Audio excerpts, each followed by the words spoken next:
I did not do the intro and all of that since we've already gone through all of that. Been there, done that. Sort of, for the morning, even though it was on a different stream. I pulled a couple of things that we can watch as an introduction to this. This is a wild... I have an echo.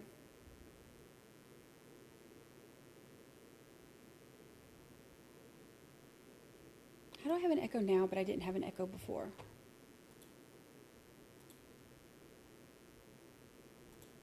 That is so weird. All right, let me see if I can... Oh, you had... Oh, see? True Crime Ranch trying to trick me. Okay, so this is a wild... Where'd everybody go? We lost everybody. Did the portal work? Looks like it only got about half of us here. All right, let's see.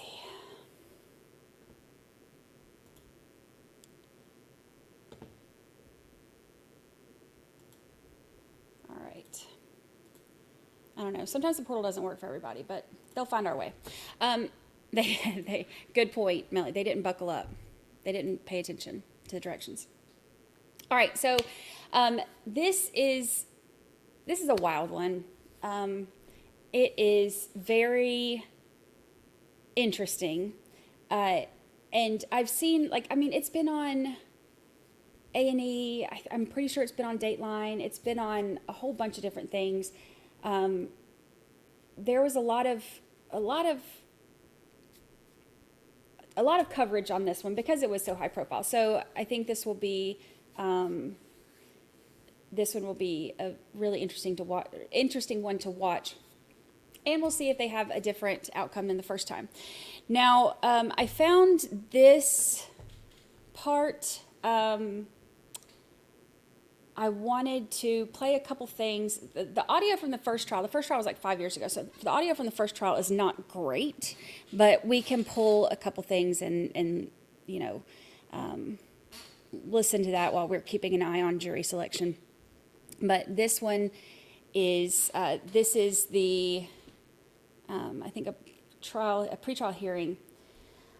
So it wasn't actually a mistrial, Stephanie. It was an overturned conviction because they did not give the jury an option for the lesser charges. So the Supreme Court decided to grant him a new trial with the option for the lesser charges. Crazy, right? But this one has been... There's been a lot of coverage on it. So this, I found this thing, I think this is like a Zoom pretrial. Thank you, Mr. Chief Justice. This case involves a most improbable event. A happily married couple, witnesses for both the prosecution and the defense were unanimous in describing their mutual affection, marital bliss. That was the Georgia Supreme. I want to see if I can get to the part where, so the Supreme Court overturned the conviction, and they're doing, the second trial starts, jury selection is going on right now. Supreme Court overturned the eviction. Defendant guilty of felony murder. In 2018, Claude Tex McIver. I don't want to play too much of their stuff because I don't want to. So that's the wife. He is granted a new trial. Jury selection starts today.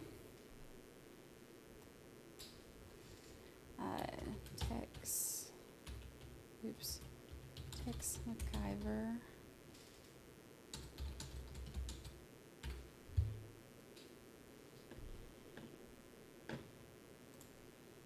All right, there we go.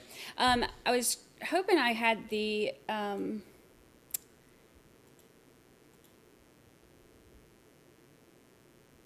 so they go through this too. The stuff where it gets really interesting too, he was sitting in the car behind her, and, you know, he was saying it was an accident. The state is alleging that it was murder for her money. And so one of the things I remember seeing on one of the, I can't remember which of the, whatever I was watching, one of the big discussions was how the shot was fired from him sitting in the back seat, and if it would have been fired that way on accident or if it would have had to have been on purpose. You can see right here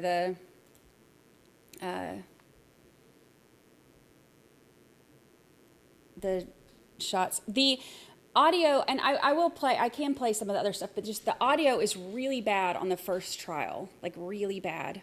So trying to avoid some of that if I can. Donado gifted membership. Thank you. Let's see who it went to. Nan R, you look good in green. You look good in green. JM says no verdict yet in New Hampshire. Yes, we got a verdict very first thing this morning. It's on the other stream. I started a new stream for this one since we're starting a new trial. Just to make it a little bit easier when everybody's trying to catch up. Oh yeah, some of y'all are like, yeah, now I remember this. So there's a lot of, let's see. I'm trying to see if it shows. I don't want to watch court TV. I just wanted to skip through. Retrial begins December 4th.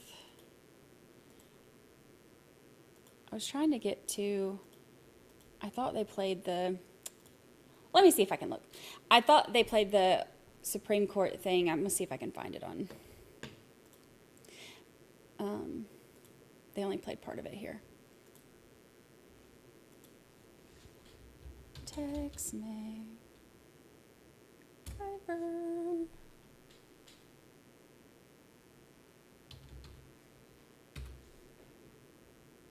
Text McIver.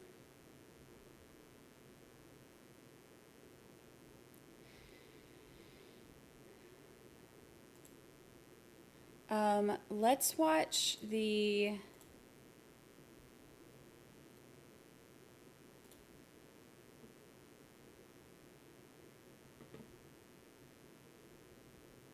he sold her stuff in an estate sale days after she died. We're here for all the substantive part of the hearing, but just a few procedural things. We're here for a bond hearing in a case with which many of us are quite familiar, as I recognize some faces in the gallery, lawyers and others.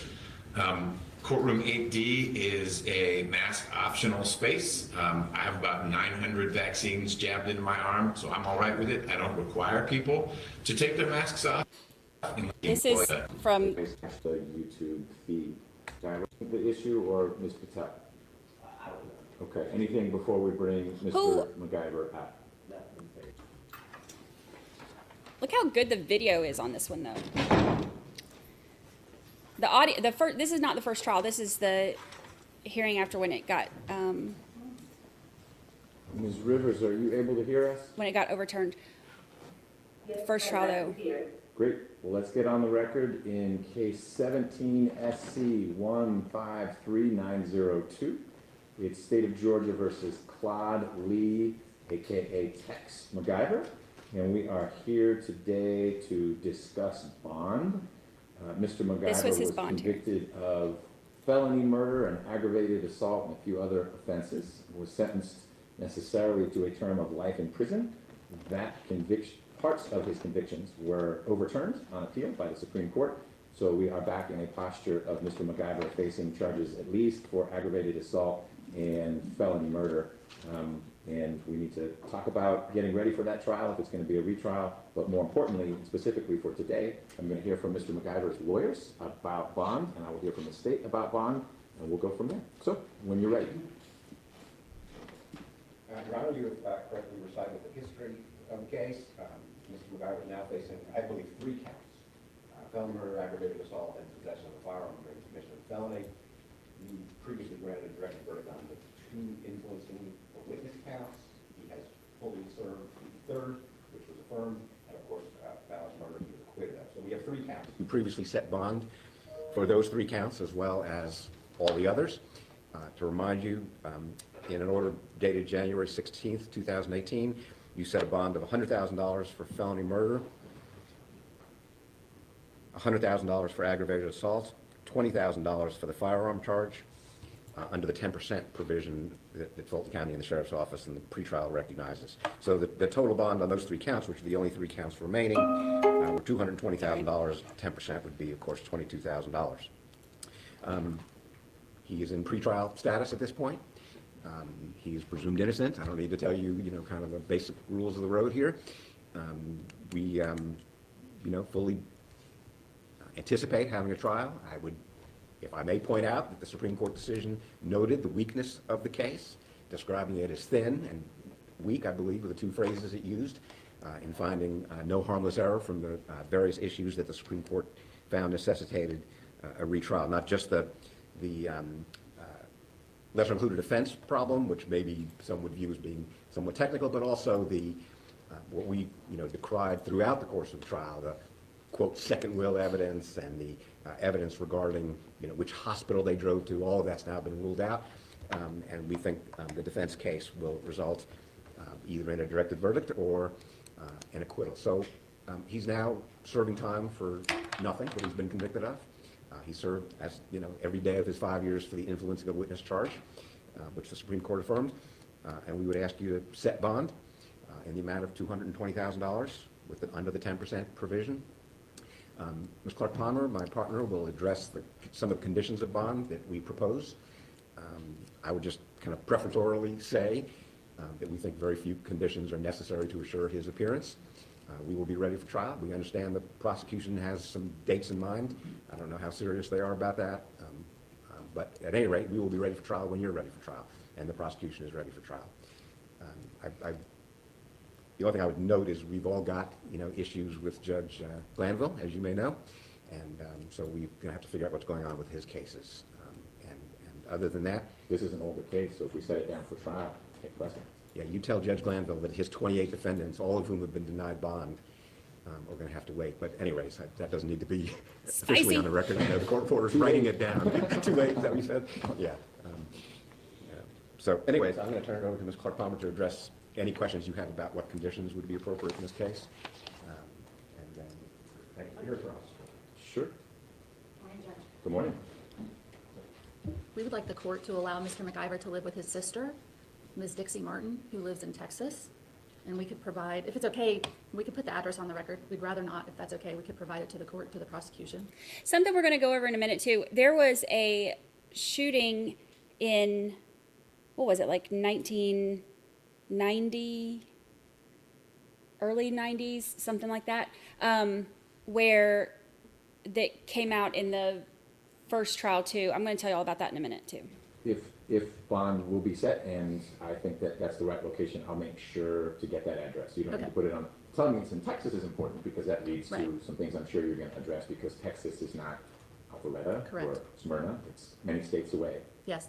So since we were last in a pretrial status, Mr. McIver, either he or people associated with the estate of Diane McIver have sold the condo that he was living in, as well as the property that was in out by Lake Oconee. So he no longer has a residence here in Atlanta in which to live.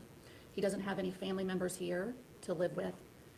That's why we're asking you to allow him to go live with his sister in Texas, recognizing it's not only out of state, but quite far away. She is here on the Zoom. I will tell you, what I was going to do is kind of lay out Atlanta. her living situation and then just ask her to verify that I've said it all correctly. Ms. Martin and her husband live there at their house. She'll have to tell us how long they've been there, but it's been quite some time. They're both retired. There's nobody else who lives in the house with them. There's room for Mr. McIver to stay until we get to trial. They know it could be, for some period of time. She has also verified that there's no firearms in the house and will be no firearms in the house. And she's available, to help Mr. McIver. He needs to get to some doctor's appointments, to various, just health providers that he has not had access to while he's been in custody. So he'd like to do that. We would like for him to be allowed to travel back here to Georgia, obviously for court, to meet with his lawyers. He does need to come back. He doesn't have a place to live, but my understanding is there is like a storage unit here with some of his effects that he would like to, go through and either keep or dispose of. We could provide, pretrial with notice of any intended dates of travel and an itinerary. So it would be come back to Georgia, one, for court, obviously, but two, Also, he's 81 years old. to deal with a storage unit? Yes, and to Okay. meet with his lawyers. Okay. Yes, those would be the things we'd ask Your Honor to do. Could we hear from Ms. Martin now, or do Sure. you want to wait and let the state? No. I mean, make your presentation, and Okay. I'll certainly, you're the movement, so after we hear from the state, I'll turn back to you and Mr. Samuel to see if there's anything you want to say in Okay. response. All right, Ms. Martin, can you hear us? Yes. Yes, okay. And did you hear what I just told the court about you and your husband and your living situation there? Yes. And did I recount it all accurately? Yes, perfectly. And can you just tell us what city in Texas you reside in? We live in South Lake, Texas, which is north of Fort Worth and Dallas. And how long have you lived in the house that you live in? 13 years. Okay. And where you all live, is it like a neighborhood or a subdivision? Yes. Okay. And you have verified there's no guns in your house, and there will be no guns in your house if Mr. McIver comes to live with you, right? Correct. Okay. And you are available to help make arrangements or get him back to court if that is necessary, is that right? Yes. Okay. All right. I don't have any other questions for Ms. Martin. Okay. The state may have some questions for you, so just hang on. Mr. Abate, any questions for Ms. Martin? Okay, Ms. Martin, thank you for being here, I appreciate it. Thank you, Judge. Judge, those are all the conditions that we're asking the court to impose. I'm not sure about pretrial, how that works with supervising people who are out of state. I think they can do it, and obviously Mr. McIver will report to pretrial as required. If there are any other conditions the court thinks are appropriate to impose, we'd obviously comply with those. But everything I've just listed out is what we're asking the court to do in this case. Okay. Ms. Jackson, can you share with us how pretrial supervision works if a defendant is authorized to be out of state? Or does it not work, and there wouldn't meaningfully be pretrial supervision? And good morning. Good morning. Yes, pretrial can supervise someone that lives out of state. Currently, no one is reporting to the office, and everyone is communicating over the phone or either email. They may even have Zoom meetings, but no one is reporting to the office, Your Honor. When you say no one, meaning if I were on supervision and I live here in Atlanta, I'm still only remotely connecting with the officer who's supervising me, phone, Zoom, whatever it may be. Yes, Your Honor. Okay, all right, thank you. Okay. Thank you, Judge. You bet. Mr. Abate.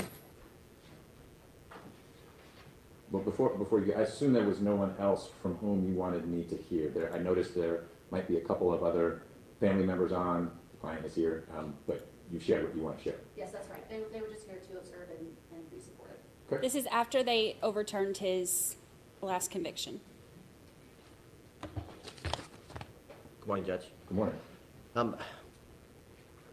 After receiving the bond motion from defense counsel as it pertains to Mr. McIver, the state holds the position that Mr. McIver is not a good candidate for bond. He sits before you in a very different position than he sat before you, I believe it was June 6th of 2017, at the last bond motion or bond hearing that Your Honor presided before or over. Today he sits before you a convicted felon, and not only is he a convicted felon, but he is a convicted felon of influencing a witness, specifically Miss Danny Jo Carter. And that conviction goes directly to the last Iola factor that the court is to consider when whether to grant a bond or deny a bond. And because his conviction goes directly to that factor, it has been proven beyond a reasonable doubt, and a jury accepted it and found Mr. McIver guilty of influencing witnesses, specifically here Miss Danny Jo Carter, in an attempt to get her to change her story or to tell the police that she wasn't driving the car, she wasn't there, and she had just come up to the hospital as support for both Mr. McIver and Mrs. McIver. I'd also bring to the court's attention, during the trial that you presided over, there was testimony, a further, what I would classify that would go to this Iola factor at intimidating or influencing witnesses. You heard testimony from Jeff Dickerson that there was a request that he meet with the DA, the former DA, Mr. Paul Howard, to provide a sum of money, or for lack of better words, pay off Mr. Howard not to move forward with the case. You heard testimony from Tommy Lee Carter, and you heard the voicemail that Mr. McIver had left Tommy Lee Carter, saying that what Danny Jo was doing was, explosive for Mr. McIver, and she needed to stop.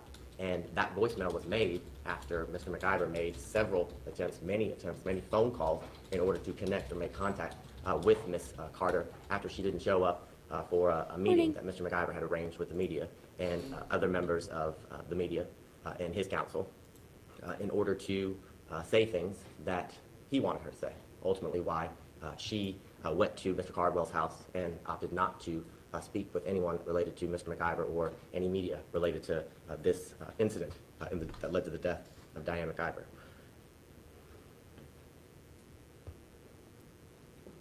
Your Honor, I would also, based on the fact that Mr. McIver sits before you a convicted felon, and despite the fact that the Supreme Court has overturned the verdict, he sits before you found guilty by 12 members of this community who found him guilty of felony murder, aggravated assault, and possession of a firearm during the commission of a felony, in addition to the influencing a witness. He sits before you Influencing witness is not good. with very thin or slight ties to this jurisdiction, to this community, as was referenced during defense counsel's presentation. All of that, Your Honor, I would say, also goes, I submit to the court, goes to the fact that he is a risk of flight. He doesn't have ties to this community that would bring him or make him necessarily show up for court. I would also bring to the court's attention, gently, but Mr. McIver is older. He's 80 years old. After being convicted of murder, I think it makes it to where he is less likely to return to court because he has less to lose. He has less time to sit in custody if found guilty. So I would bring that to the court's attention. I'd also bring to the court's attention, you heard not only during the trial, but through the numerous pretrial motions about Mr. McIver's history, his past, and his aggravated assault that occurred in DeKalb County, where he fired multiple times into a vehicle he believed to be suspicious. That had That's the one that in 1990. We'll go over that in a minute too. 3, at that time, young gentlemen in it. That ultimately did result in, I believe it was a diversion program over in DeKalb after Mr. McIver paid a sum of money to the individuals to make the incident, or to make the victims whole and the incident go away. You also heard about Mr. McIver firing a shotgun, from the balcony of his apartment or condo here in Buckhead at some buzzard or bird.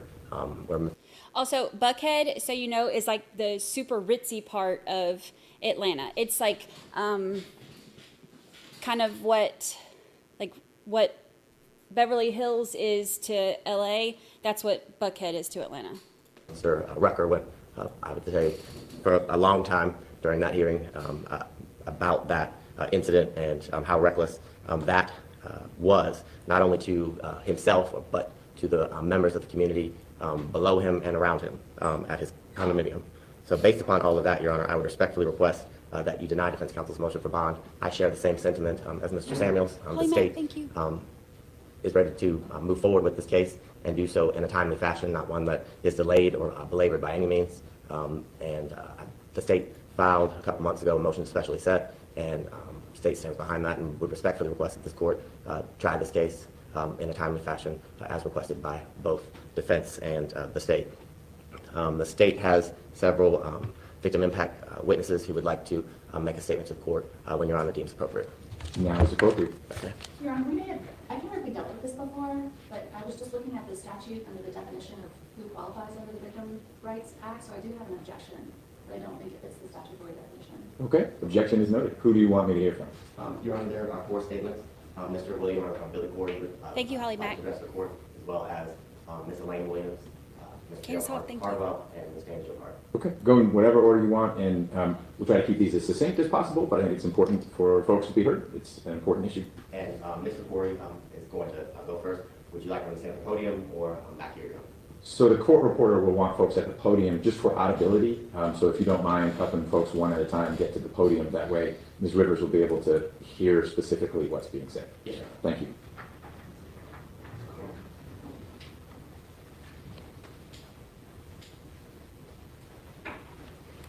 My back hurts just looking at those chairs. Flashbacks to the Adelson trial. Thank you for the gifts, y'all. I appreciate it. Welcome to our new members morning, of sir. Green. Good morning, Judge. I was shocked and saddened to learn the ruling by the Georgia Supreme Court overturning the murder and conviction of Tex McIver for the shooting death of Diane McIver. As you may recall, Diane was a close friend and co-worker for many decades with me, as well as the life and her death created a void in my life and the lives of many others that worked for her. I remain steadfast in the belief that Diane's death was an intentional act perpetrated by Tex McIver. It is my firm belief that the Fulton County jury that heard the McIver case was correct in its unanimous decision to convict him for the crimes for which he was charged. I plead with this court to vigorously oppose the release of McIver, who, after knowing him for many years, consider him a significant flight risk, considering in a part that he has never even given, saying he was sorry for killing Diane. Thank you, sir. Welcome. I appreciate it. They didn't include the lesser charges, so Supreme Court overturned it. Yeah, I'm pretty sure this was on Dateline. It's been on A&E. There's a podcast from 11 Alive called Intent. There's Good morning, Your Honor. Good all morning. kinds of My name's stuff Dale on this. Cardwell. It's wild. I was close to both Tex McIver and Diane McIver. I was shocked and saddened when she was killed. In fact, I called Tex and I offered my heartfelt condolences. Then I started observing Tex do abnormal things, and it took a significant amount of convincing for me to believe that he would have killed her intentionally. But I arrived at that conclusion because of a number of really crazy acts on his part. But I know we're not here to talk about guilt or innocence, but whether he's a flight risk. So among those acts included possessing a firearm in his condominium after it was clear that he should not have one. It included him aggressively trying to influence Danny Jo Carter to the point that she and her husband felt that they needed to come to my home and hide from Tex and his attorneys because they were so aggressively trying to get Danny Jo to tell in a deposition Tex's side of the story.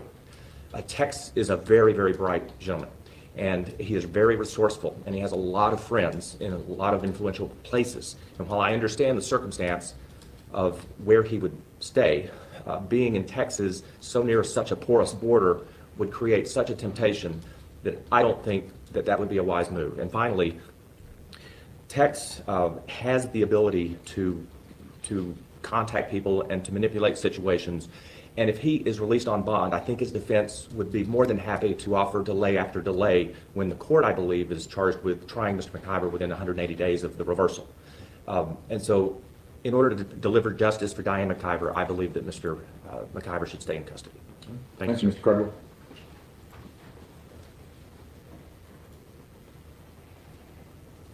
Thank you for the super sticker, Carrie. I appreciate it. Well, that's like a super zoom. Make sure your ears are clean if you're going into court. Good morning, Judge. Good morning. My name is Elaine Williams, E-L-A-I-N-E, W-I-L-L-I-M-S. I feel like I'm in class. I was told to spell my name. You did a great job. Thank you. I'm amazed also at the Supreme Court's decision to overturn Mr. McIver's murder conviction. Nevertheless, the way in which Diane was taken from us compels me to stand here today to oppose any sort of release of Mr. McIver. The freedom to live out her life was unfairly and intentionally taken from her, and the lasting rippling effect of her loss lingers daily. Not just in our office where she was so loved and respected and served as president, but even more as a very close friend and confidant. I so wanted to believe her death was an accident. However, the actions taken and shown by Mr. McIver proved otherwise. He showed no remorse, asking for her checkbook a day or two after her death, the immediate sale of her clothing and jewelry, seeking information on getting her Social Security benefits 3 days. Okay, so this is part of what has been one of the main things that one of the main reasons that people do not think that this was an accident, because he so quickly went into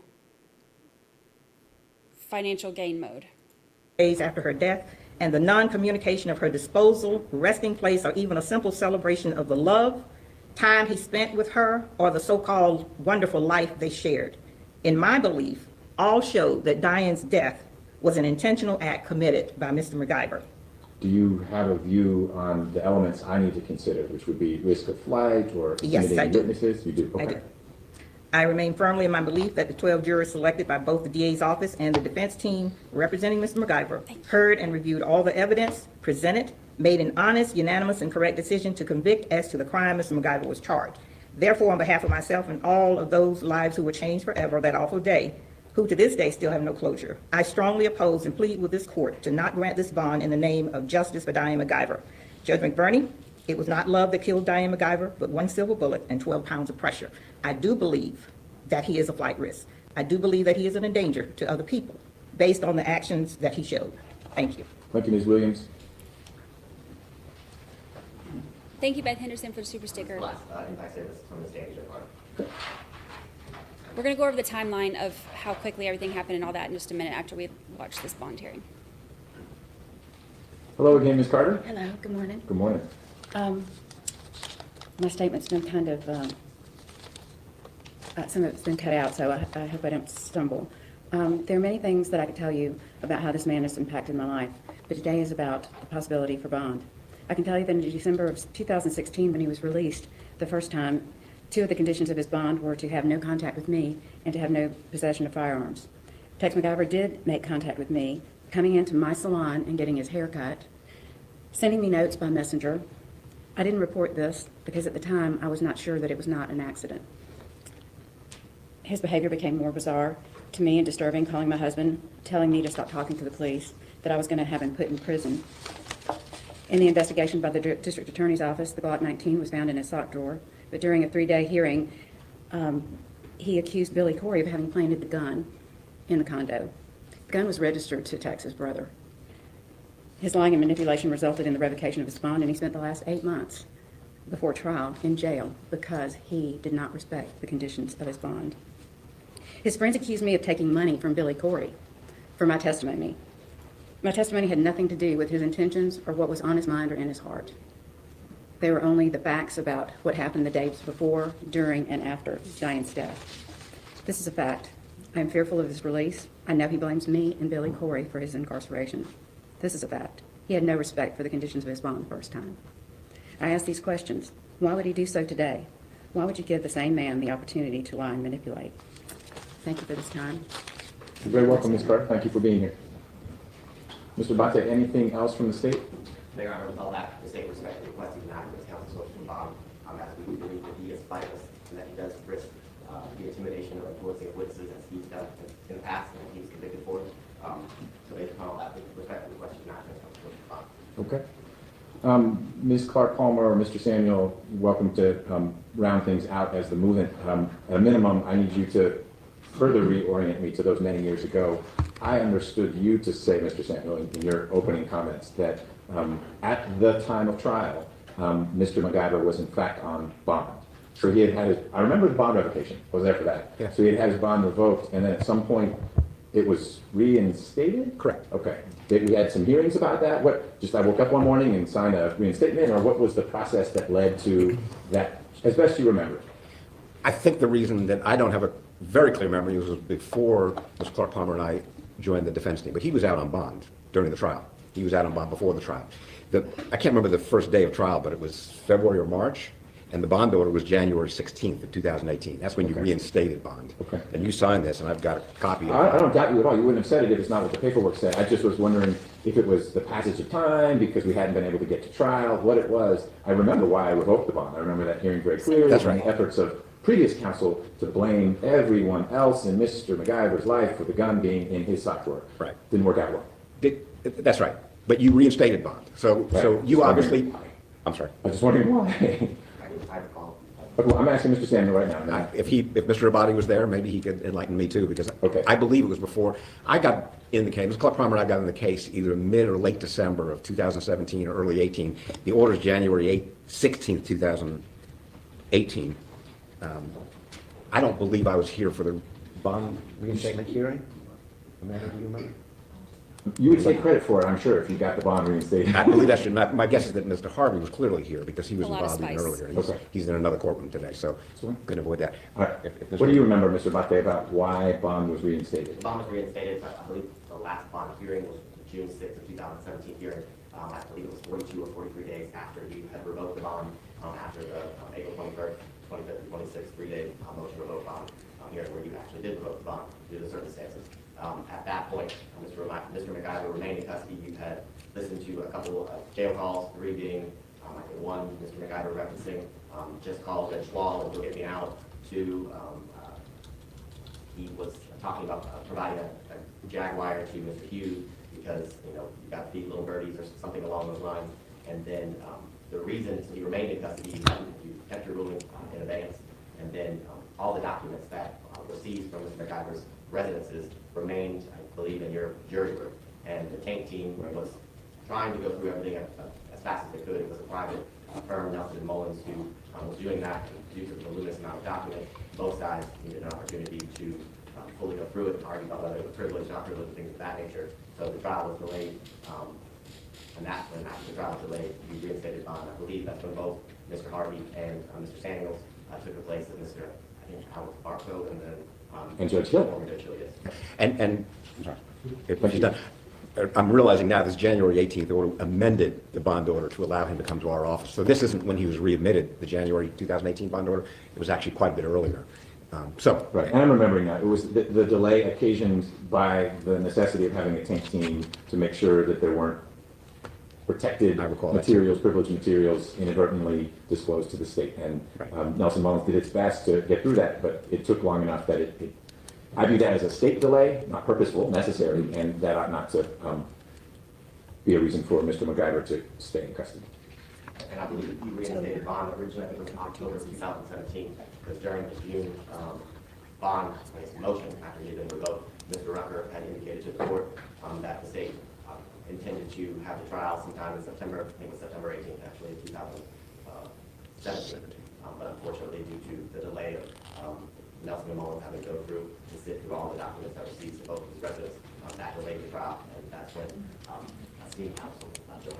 Okay, so just so the record is clear, Mr. Clark Palmer says that he was readmitted to bond in October of 17.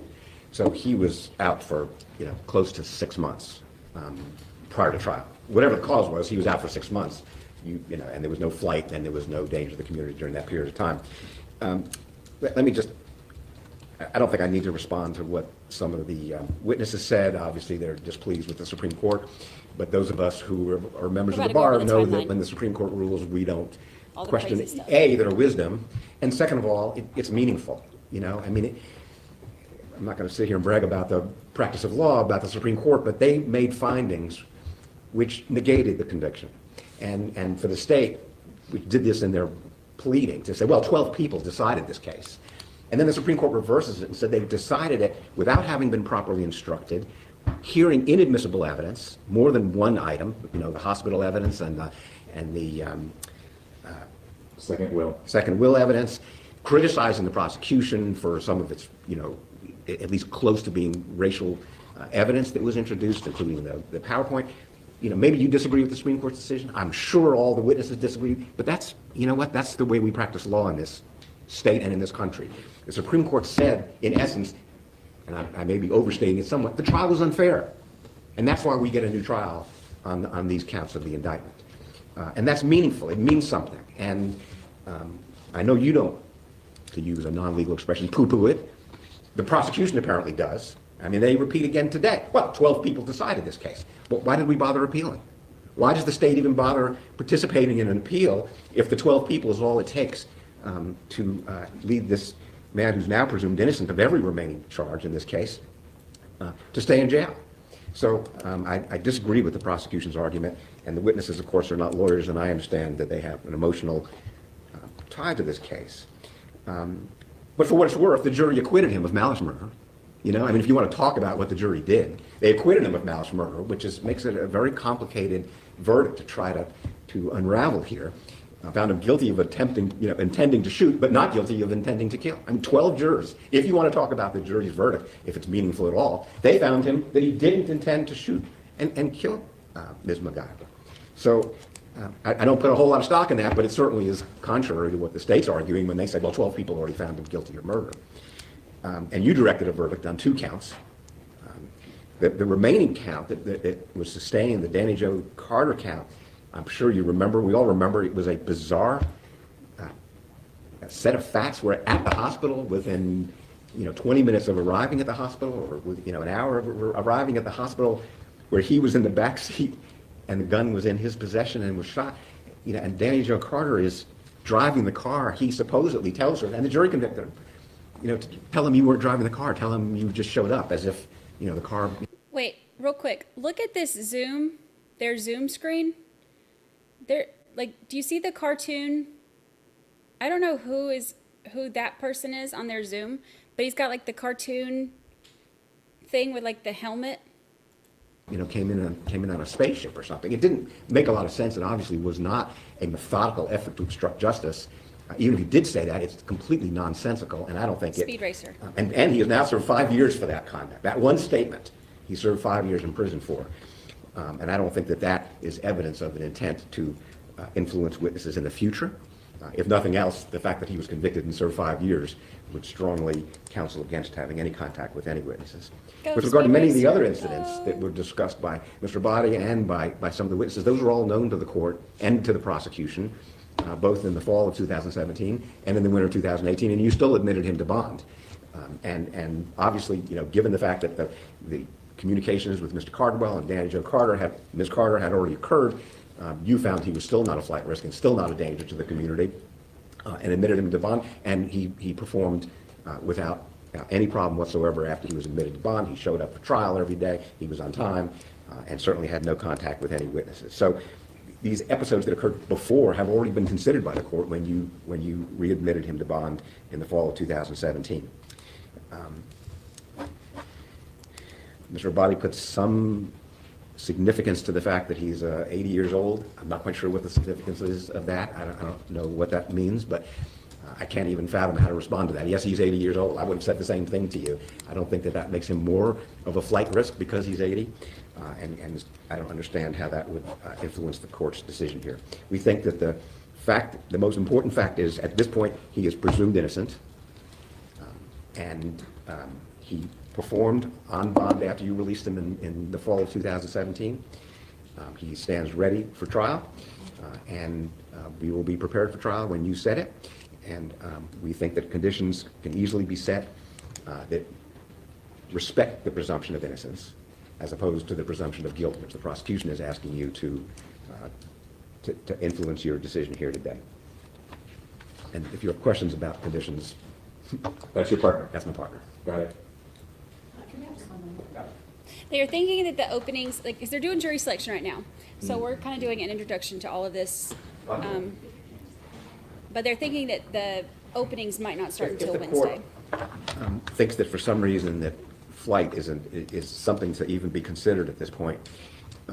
We checked ahead of time about getting an ankle monitor, and he can get an ankle monitor, and we have a company that will, I don't know if it's a Georgia company, but it will do it in Texas. So, and Pretrial has the ability to monitor ankle monitors in another state. Do I have that right? Yes. So I'm now the puppet. So you're doing a good job apparently, because Ms. Clark-Palmer didn't jump up again. All right. Thank you. I appreciate the input from all the perspectives, the people who were affected by what happened in this case, the lawyers, etc. I'll start with agreeing with Mr. Samuels that we are guided by the Supreme Court's wisdom. We're also bound by the Supreme Court's wisdom, and they ruled what they ruled. My evolving interpretation of the 100-plus page opinion that said it was a bad idea to rely on what seemed to be fairly clear-cut Supreme Court precedents and deciding that the jury should not be charged on misdemeanor involuntary manslaughter, is that even though a jury that decided that the lower level of culpability of recklessness, that it was an accident, a jury decided this was not an accident, it was harmful error for the jury to not hear about an even lower level of culpability, as if that lower level would have somehow been a meaningful option for the jury. And the Supreme Court has said that it would have been meaningful for this jury, and it was error for the jury not to learn about an even lower level of culpability, despite the fact that they rejected the medium level of culpability and concluded that the shooting was not an accident, after hearing evidence and argument from the best lawyers in Georgia. But we remain bound and guided by the wisdom of the Supreme Court. Mr. McIver sits before me with a presumption of innocence as to the 3 remaining charges. He does not sit before me, though, as a blank slate or someone about whom I know nothing. It was very helpful to be reminded why bond was reinstated. Bond was revoked for an important reason. It was revoked because Mr. McIver demonstrated he was unwilling to comply with the conditions of bond, to include a very important one for his safety and the safety of others in a case that involved shooting someone. He had a gun again.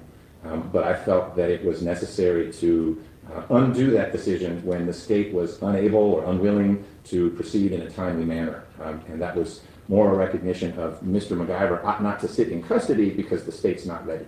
Today, we have the state announcing it's ready, the state saying, please specially set this case.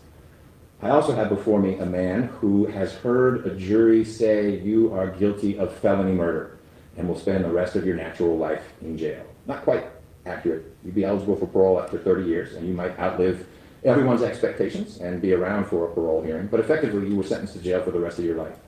I think it is reasonable and appropriate for me to consider that you, Mr. McIver, never, ever want to hear that again. And the best way to do that is to not come back. The best way to do that is to have a bond where you are living in Texas and you can disappear. You are a man of means. Mr. Samuel has represented men of means who, when they heard something not good about their case, disappeared to another country for years. Ankle monitors don't keep people around. I've had too many defendants cut their ankle monitors and disappear. I had a defendant, Mr. Harvey was represented, and he made it through about half the trial and didn't like where things were going. And we heard that that ankle monitor was heading southbound on 75 away from Atlanta, and then they found the ankle monitor on the side of the road. And that young man was a fugitive for 3 or 4 years, now spending the rest of his life in jail.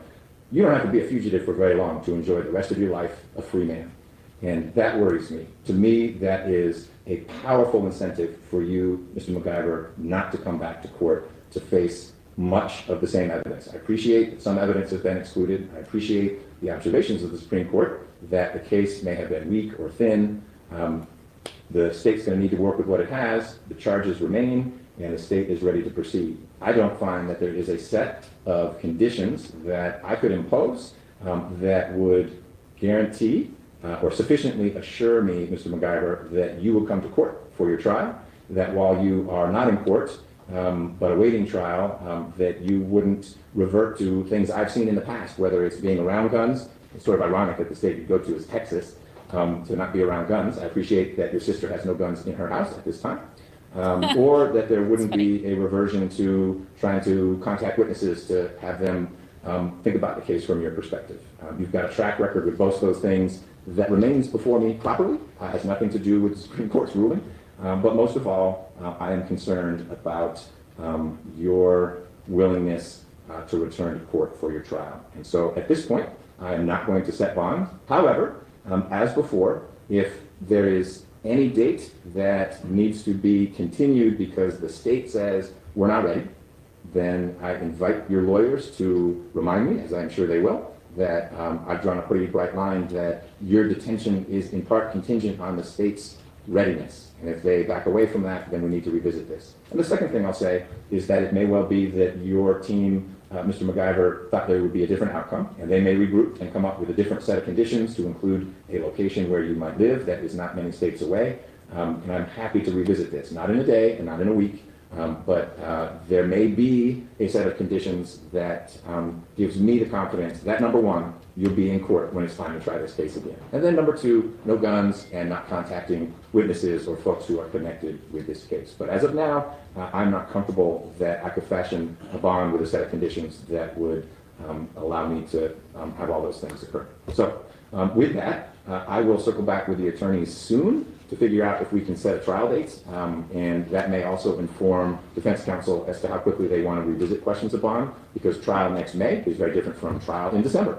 I'll consult with my colleague down the hall about his case, because I certainly don't want to interfere with that. My understanding is that he has the audacious goal of trying it in January, and we'll see what happens. But I will coordinate with him and certainly keep the lawyers informed as to when we might next be able to move forward. Mr. Samuel, any questions about what I just shared? No, Your Honor. Okay. Mr. Abate, anything from the state? No, Your Honor. All right, ladies and gentlemen, thank you for your time. We'll be in touch soon. All right, so that was the hearing for after the conviction was overturned. So let's go over the timeline of everything that happened. I pulled one up from AJC.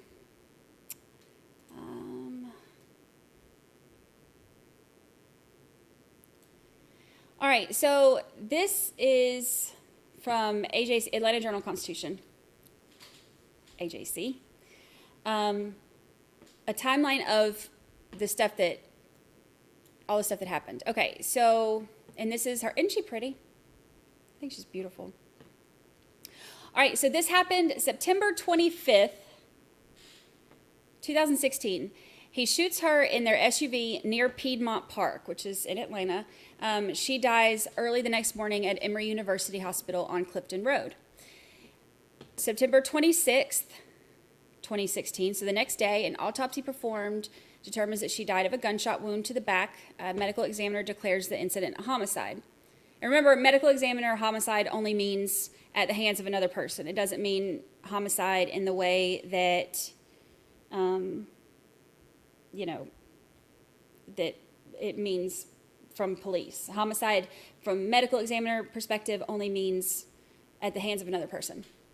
All right, so October 6th, so like, what, 10 days later-ish, week and a half later, in his first public comments on the case, Tex tells the AJC that the shooting was an accident. 6 days after that, AJC reports that in 1990, Tex fired his gun at a car carrying 3 teens outside his DeKalb County home. A grand jury found probable cause to indict him, but the case was dropped after the parties settled it privately. So this is the part that I was telling you about the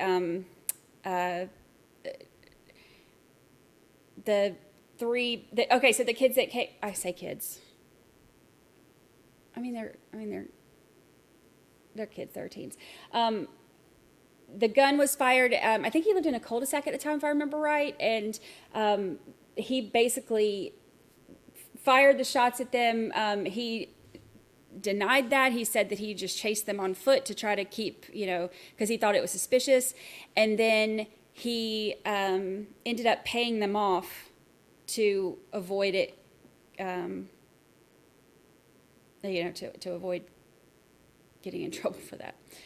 So that was, AJC reported on it after all of this happened. That was October 12th, 2016. All right, so in December of 2016, Tex sells off his late wife's clothing, jewelry, hats, furs, and other possessions at an estate sale that lasts several days and draws thousands of people. Now, end of September until December, and he's already having this huge estate sale that's drawing thousands of people to sell all of her stuff, which is really fast, really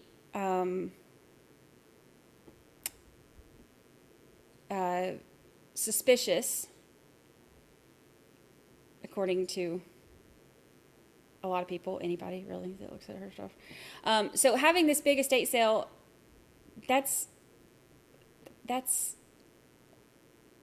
lasted for days and drew thousands of people. Clothing, jewelry, hats, furs, and other possessions. To me, that's really weird. Okay, so December 21st, 2016, Atlanta police charge Tex with involuntary manslaughter and reckless conduct in the shooting death of his wife. The charges suggest that they believe Tex's claim that the shooting was an accident. So December 31st, it emerges that Tex owed his wife $350,000 at the time of her death. It's always the big money stuff that pops up that all of a sudden changes everything, right? So it emerges late December so this is 3 months after her death, it emerges that he owed her $350,000 at the time of her death. He says that the money went to build a barn with guest quarters on the couple's farm in Putnam County. Putnam County is like central Georgia. That's where It's like the county right next to the one where I went to school. But Putnam County it has some beautiful land out there and stuff. There's like Lake Oconee is in Putnam County. There's some like kind of backwoods country, whatever there. But there's also some really, really nice areas in Putnam County. So apparently the money went to build a barn with guest quarters on the farm in Putnam County. Putnam County is also the dairy capital of Georgia, if anybody is interested in that. Fun fact. All right, so prosecutors served multiple subpoenas seeking the McIver's financial records. The move makes clear that the Fulton County District Attorney's Office is not convinced that the shooting was an accident. All right, so April 26, 2017. McIver has his bond revoked after a Glock pistol is found in the sock drawer of his Buckhead condo. So this is one of the things they were just kind of talking about a little bit right there. His bond is revoked because they found a Glock in his sock drawer. Obviously, he's not supposed to have a gun. And they were just talking about that, about how he said somebody else planted it and all that. I think it was registered to his brother. Is that right? But anyway, and then Buckhead also is, remember I said Buckhead is it's like the ritzy part of Atlanta. It's like it used to be like, back in the day, it used to be like the club area of Atlanta. And then it became the like real fancy part. Like Phipps Plaza and Lenox Mall, mostly Phipps Plaza. That's like the ritzy part. It's like the real nice part of Atlanta. So they had, he had his condo there. So following a 3-day hearing, a Fulton County judge sends McIver to jail. So this is after having after finding the Glock. All right, so he is indicted April 27th on a charge of malice murder, along with 6 other charges, including 3 counts of influencing a witness. Influencing a witness is that blonde who just got up and was talking a minute ago. She's the witness that he was apparently trying to influence. All right, so October 19th, 2017, so this is about a little more than a year later, Judge Robert McBurney delays the trial, which had been scheduled to start October 30th, and clears the way for McIver to be released from prison. November 2017, McIver loses key members of his defense team. He replaces them with Bruce Harvey and Don Samuel, 2 well-regarded Atlanta criminal defense attorneys. December of 17, he posts bond and leaves Fulton County jail after nearly 8 months. I can't imagine him in Fulton County jail. Like, Fulton County jail is not, what do I know? All right, so March 5th of 2018, jury selection begins in Fulton County Superior Court. March 13th, opening statements take place and testimony begins. April 10th, prosecution rests, and April 13th, defense rests. April 17th, closing statements conclude and the jury begins deliberations. And April 23rd, after telling the judge in the morning that they were deadlocked, the jury comes back and finds McIver guilty of felony murder, aggravated assault with a deadly weapon, possession of a firearm and commission of a felony, and witness influencing. And then he's taken into custody. So after telling the judge in the morning that they're deadlocked, then they come back and he's guilty on everything. So that's kind of the timeline of events of all that. Now this is something interesting too. I want to pull, this is also from AJC. I love me some AJC. This is interesting too, because this is, yeah, right near the zoo. I love the zoo. I love Atlanta Zoo. This is an article that they wrote about how this trial may differ from the first.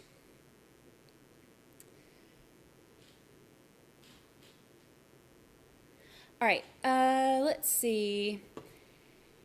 Claude Tex McIver will be in familiar territory when he enters downtown courtroom. All right, so the 81-year-old former attorney, 81,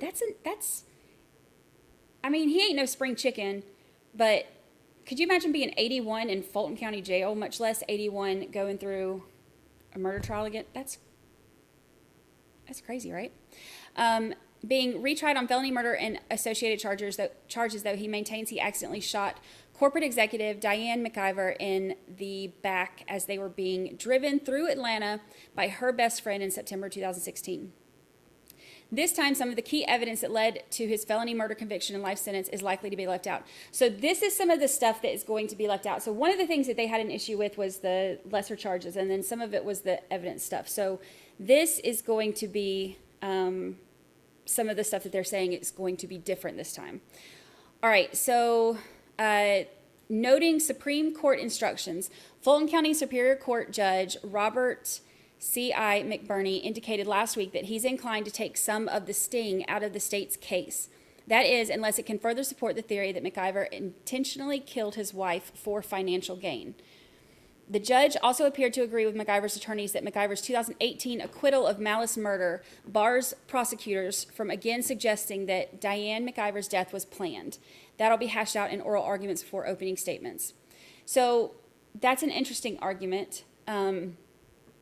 Since the conviction was overturned, but the acquittal of malice murder was not,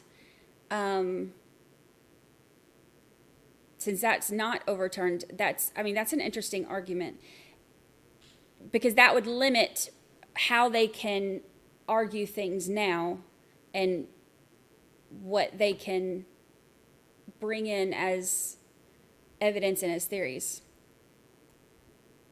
He added that the relevance of evidence about McIver benefiting financially from his wife's death turns on the state's ability to allege the shooting was intentional.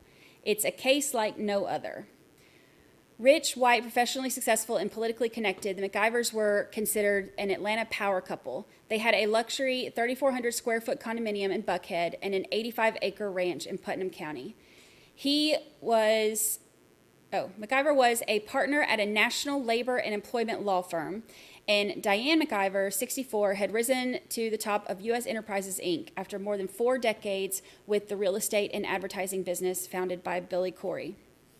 If you've ever driven through Atlanta, when you're going down the interstate in Atlanta, when you're in downtown, there's like the big, it looks like a smokestack type thing or whatever, and it says Corey on the side. There's like Corey stuff all over Atlanta. All right, so McIvers wed in November 2005, each having been married previously.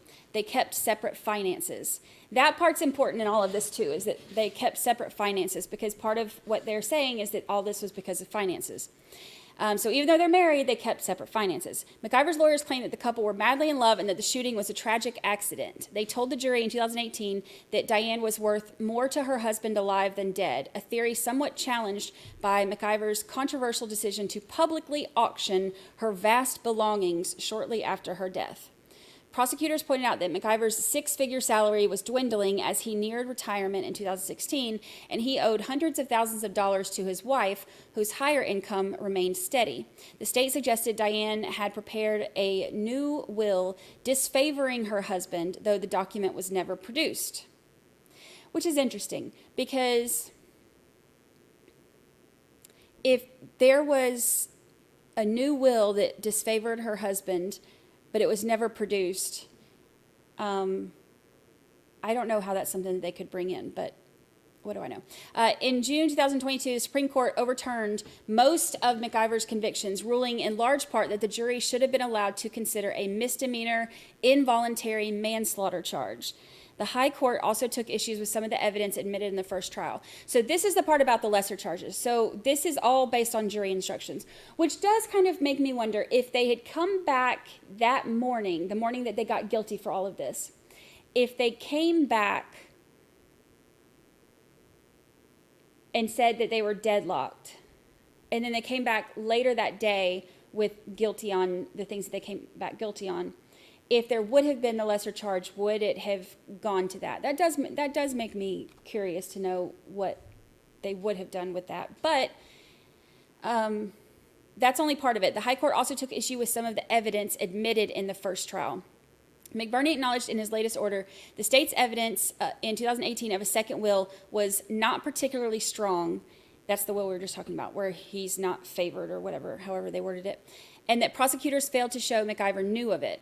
He said the elusive will cannot be mentioned in the new trial unless the state first shows, outside the presence of the jury, that McIver thought his wife planned to reduce his bequeathment. Okay, so this is one of the things that, the thing I just said about how if the will was never produced and there's never any information about him knowing about it, how would it be able to be introduced? And now for this trial, they're saying it can't be, unless they can show it beforehand outside the presence of the jury that it was there and he knew about it. All right, so McBurney also barred prosecutors from referring in the second trial to Georgia's Slayer statute, which prohibits murderers from benefiting from their victim's estate. Whether the prosecutors can again allege that McIver purposely hindered his wife's treatment after shooting her remains to be seen. Whether prosecutors can allege that McIver purposely hindered his wife's treatment after shooting her remains to be seen. So this part, hindering her treatment after her shooting, it's going to go into it. Never mind, I was going to explain it, but it goes into it here. The shooting occurred in the late evening of September 25th, 2016, as the McIvers were traveling in their SUV along Piedmont Avenue near Piedmont Park. They were returning to their Buckhead home after a weekend at their ranch. After shooting his wife inside the vehicle, McIver told her best friend to drive them to Emory University Hospital on Clifton Road in North Decatur, almost 4.5 miles away. He did not call 911. The fact that Grady Memorial Hospital, a level 1 trauma center, and other hospitals were closer to the shooting location can only be introduced at the second trial if the state can show beforehand that McIver knew when he shot his wife that Grady would have been a better option. If McIver testifies, the state could raise it on cross-examination. He did not testify in the first trial. His attorneys recently revealed that his health is deteriorating and he has problems with his memory and ability to communicate logically. His questionable conduct at the hospital, where his wife later died, can be put to the new jury, McBurney ruled. Several witnesses testified in 2018 that McIver did not show traditional signs of grief, appearing instead to plot his response with a lawyer friend he had called to the hospital. That doesn't sound good. McIver's alleged attempts to influence witnesses and avoid prosecution with bribery can also be revealed in the new trial. The judge said prosecutors can also suggest in the second trial that McIver was motivated to shoot his wife because of an extramarital affair, but only if they first show supporting evidence that's not merely speculative. So, Grady is for those of you who don't know much about Atlanta, Emory is a fantastic hospital. It's the hospital that my dad had most of, his surgeries in. It's great. Parking sucks. And parking deck is really expensive. But other than that, Emory's a great hospital. It is. But Grady is like some of the top trauma doctors in Georgia are at Grady. It's one of those that, I think when most people think about a trauma hospital in Atlanta, you think about Grady. Emory has Emory's huge and it has a lot of really,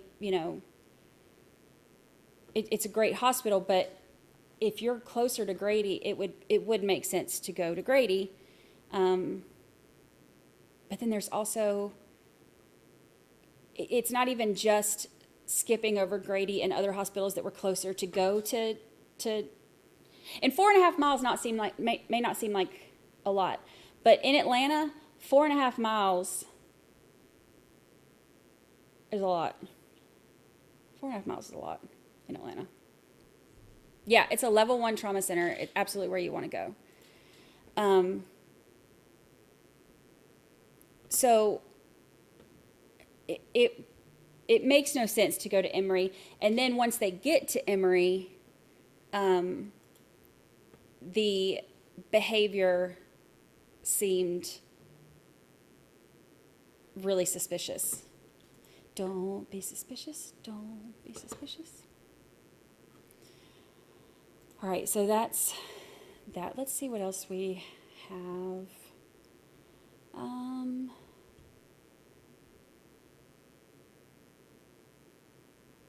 So interesting. I want to pull up.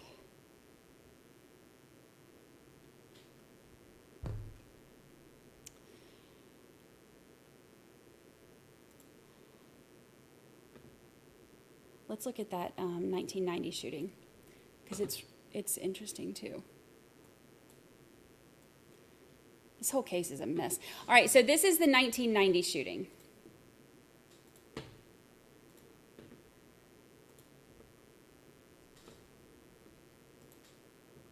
All right, details emerge in 1990 McIver shooting. All right, so 26 years before he shot and killed his wife, Claude Tex McIver let loose a pair of dogs on 3 teens outside his DeKalb County home and fired several shots into their car, according to an investigative file reviewed by the Atlanta Journal-Constitution. Law enforcement records released on Thursday by the DeKalb County District Attorney provide fresh details on the 1990 shooting incident. The file, released in response to an AJC open records request, also contained a psychological analysis of McIver. In interviews with police, this is the one that was in 1990. In interviews with police, the teens described a frightening attack in which McIver shot twice into the air and then fired at their red Ford Mustang, hitting the vehicle twice. McIver, however, said he chased their car away from the cul-de-sac without firing a shot.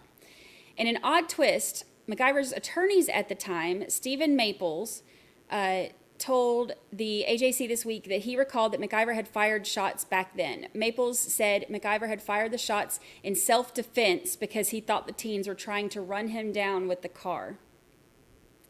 No one was injured, though McIver, an Atlanta lawyer, was charged with 3 counts of aggravated assault, possession of a firearm in connection with a crime, and criminal damage to property. A grand jury found probable cause to indict him, but the case was dropped after the parties settled it privately. Still, the fact that authorities did not believe McIver's story that he did not fire shots in 1990 could impact how police look at his story regarding the more recent shooting of his wife, said Kim, a Marietta criminal defense attorney. It certainly gives you more pause to question his story today, said Fry, a former prosecutor. Details of the February 27, 1990 shooting emerged as Atlanta police investigate another incident last month, which also involved McIver, a gun, and a vehicle, where he shot his wife Deanne as they rode through in their SUV near Piedmont Park. He claims it was an accident. The McIvers were a prominent and well-connected Atlanta couple who donated tens of thousands of dollars to Republican candidates. A top labor attorney, Tex McIver, 73, he's not 73 now, longtime vice chairman of the state's Board of Elections. Diane McIver, 64, was president of Corey Airport Services.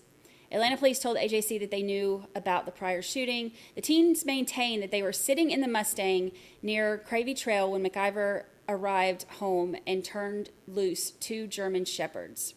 McIver, they said, pointed a gun at them, fired 2 shots into the air, and then fired 2 shots that struck the car at close range as they drove past him, hitting the gas tank and cracking the spoiler. Hitting the gas tank with that is kind of scary. That's a little scary. As we approached the gunman, he was standing in front of my car with the gun pointed at my face, said one of the teens, Kevin, in a written statement for the police. He jumped to my side of the car and shot the back left side quarter panel of the car. In the file, McIver denies firing the gun. He said he went outside to investigate a suspicious car in the cul-de-sac because he was worried about burglaries and vandalism in the neighborhood.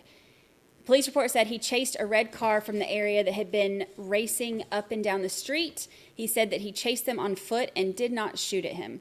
A psychological evaluation determined that McIver was, quote, an extremely non-violent type, end quote, who, quote, would not be prone toward aggressing against others in any form, end quote.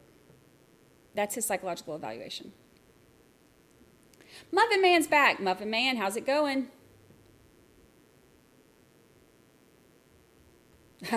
Cannon like the grumpy get off my lawn guy. Yeah, like times 10.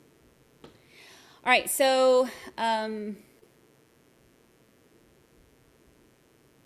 this was written the month after the shooting of Diane. So last month's shooting occurred as McIvers were being driven by a family friend from their ranch in rural Putnam County to their home in Buckhead and pulled off I-85 onto Edgewood Avenue to avoid traffic. Tex was sitting in the rear seat of the Ford Expedition and his wife in the front passenger seat. Spotting some people milling about near the exit, an area where homeless people are known to congregate, the couple pulled their .38 caliber revolver from the SUV's center console. They moved on without incident, and soon afterwards, Maple said, Tex fell back to sleep in the rear seat. McIver said that the handgun was in his lap, still wrapped in a plastic Publix bag, when he said he suddenly awoke near Piedmont Park and the gun went off.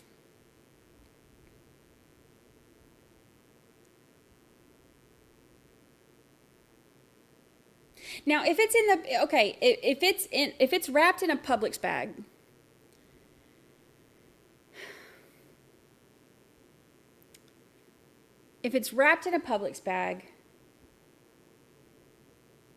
and you've still got your, I mean, that's not very,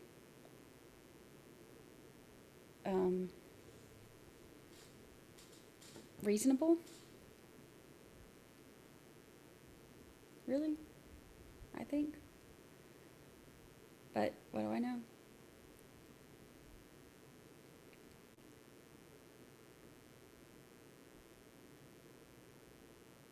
I'm reading some of y'all's comments now, trying to catch up.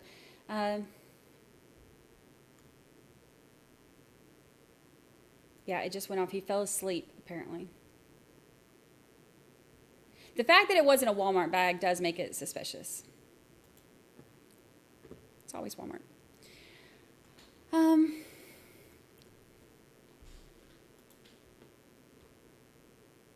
Oh, Muffin Man, me and Miss Muffin are deeply in love. Aw. We're happy for you, Muffin Man.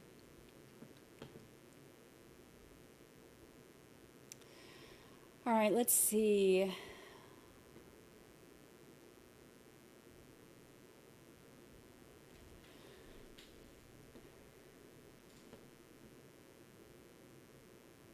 Yeah, that's what I was thinking too, Lindsay Hendricks. It's wrapped in a plastic bag, but also hand on the trigger, you know, no safety, no nothing, no nothing.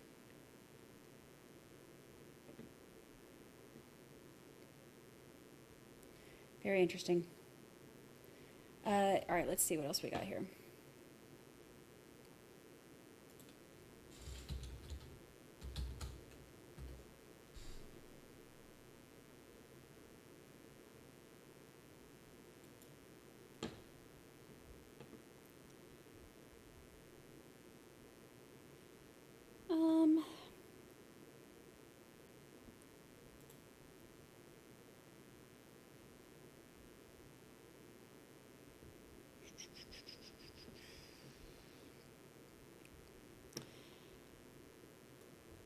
Let's see what else this one says.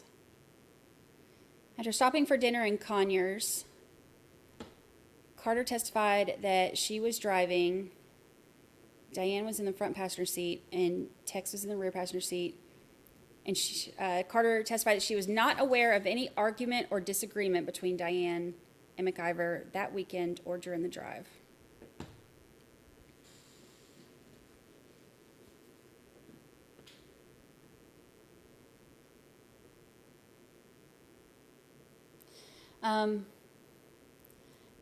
Diane told Carter to turn onto Piedmont Road and continue north. Carter testified that she believed McIver had fallen asleep, as he had done several times during the trip. A few minutes later, the SUV stopped at a traffic light on Piedmont Road at 14th Street when Carter heard several clicks. Diane McIver said she was locking the vehicle's doors. At that moment, Carter heard a loud boom, and Diane swung around and asked Tex, "What did you do?" McIver responded that the gun discharged. Carter saw the gun in McIver's hand, pointing down, still in the plastic bag. The bullet passed through the back of the front passenger seat, striking Diane McIver in the back. McIver instructed Carter to drive to Emory University Hospital on Clifton Road. At the hospital, when asked how the shooting occurred, Diane McIver told doctors it was an accident. Carter told the police it was a horrible accident. She died during surgery as a result of internal injuries to her spine, pancreas, kidney, and stomach. They had been married for 11 years. It was the second marriage for both of them.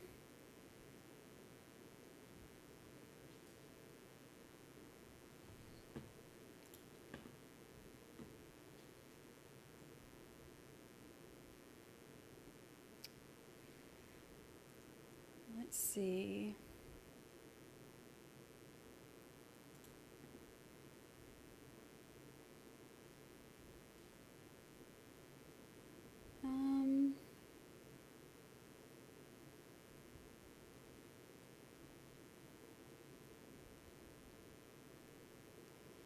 The influencing a witness, I think, is going to be, they said, is going to be let in on this trial too.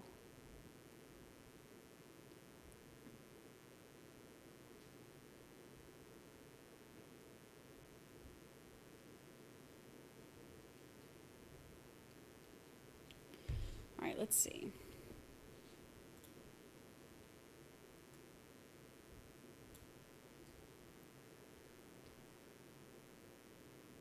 Oh, 48 hours. So it's on 48 hours. I can't play it because I'll get a copyright strike. But if you want to watch it while we're getting ready, hold on. Oh, I tried to get a picture of her. She's put herself in timeout again. What'd you do? Every time I get my camera out to catch you over there, you move. Lucy puts herself in timeout when she does something she's not supposed to do. So this is 48 hours. The last ride home.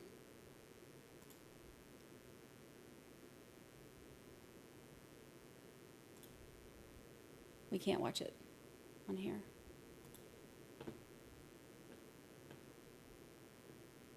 Is whether that fatal shot was a tragic accident. Look how pretty she is. She's beautiful.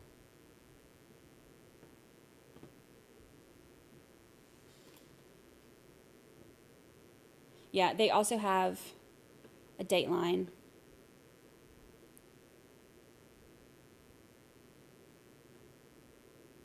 Selling her stuff is definitely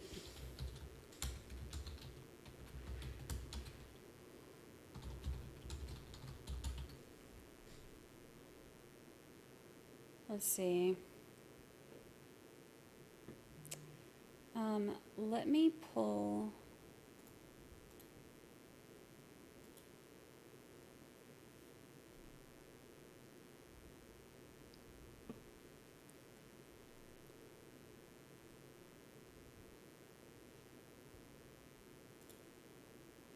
This isn't the link to the whole thing. This is just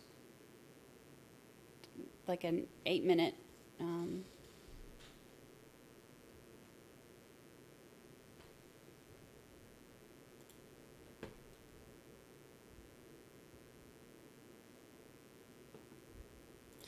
if we can find that.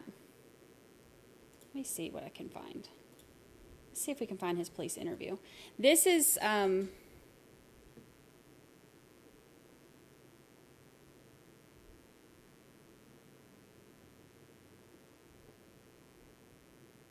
he did not call 911. Not calling 911 is weird too, honestly.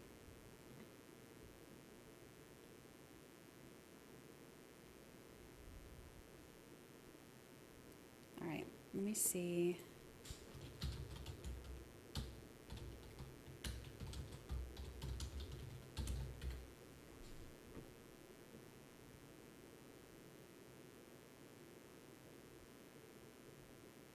Y'all want to watch the police interrogation? It's only like 22 minutes.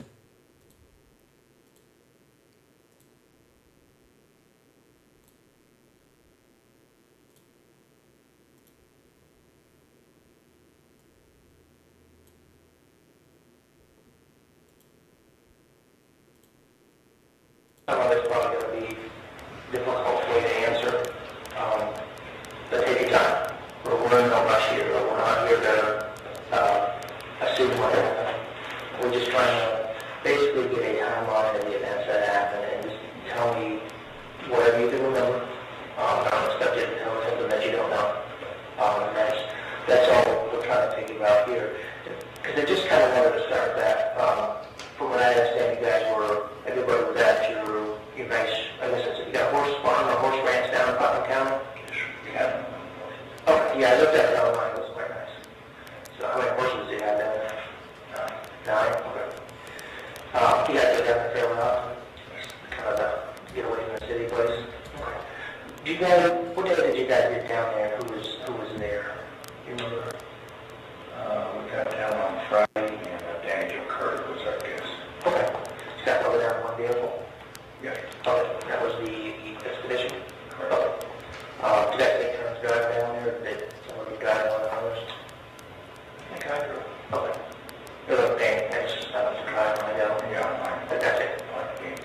That's the way I like to drive, so. So you guys got down there Friday? You guys did find some horses and, no,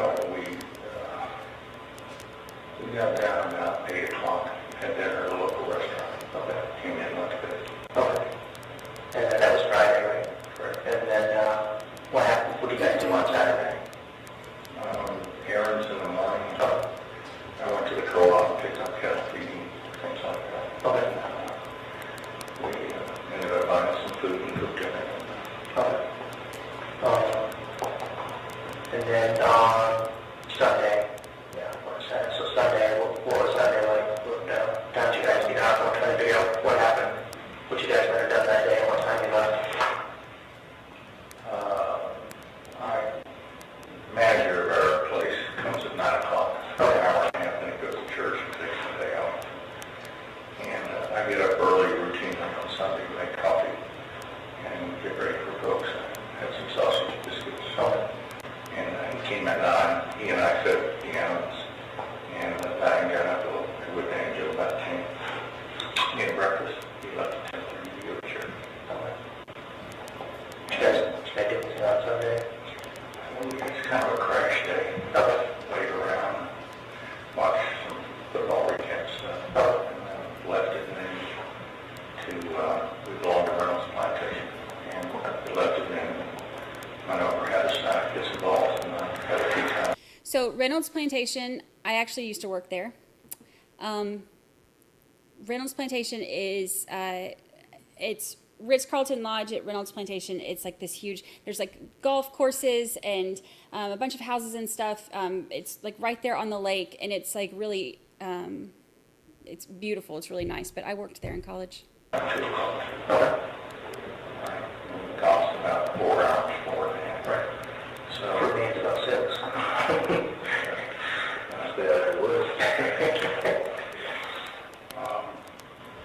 After golf, we went back to the range to pick up Danny Joe. She had been riding horses.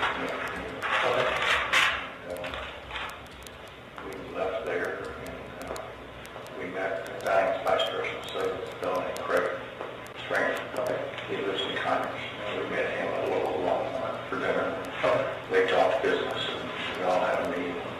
you know what you guys have anything to drink? I mean, what were you eating?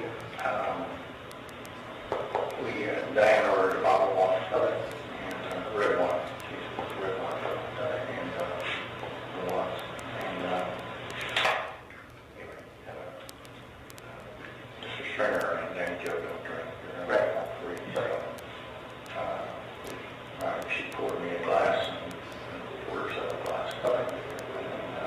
And, dinner came and we ate. Craig went home and we got in the car. Danny was driving. For obvious reasons. Right. She drove the rest of the way. Okay. Did you guys, I don't know if Longhorn July, did you guys take the bar with you or did you leave it there? I'm not letting them. Okay, I didn't think Longhorn, so let's take it out. Okay. I don't know. Okay. Okay.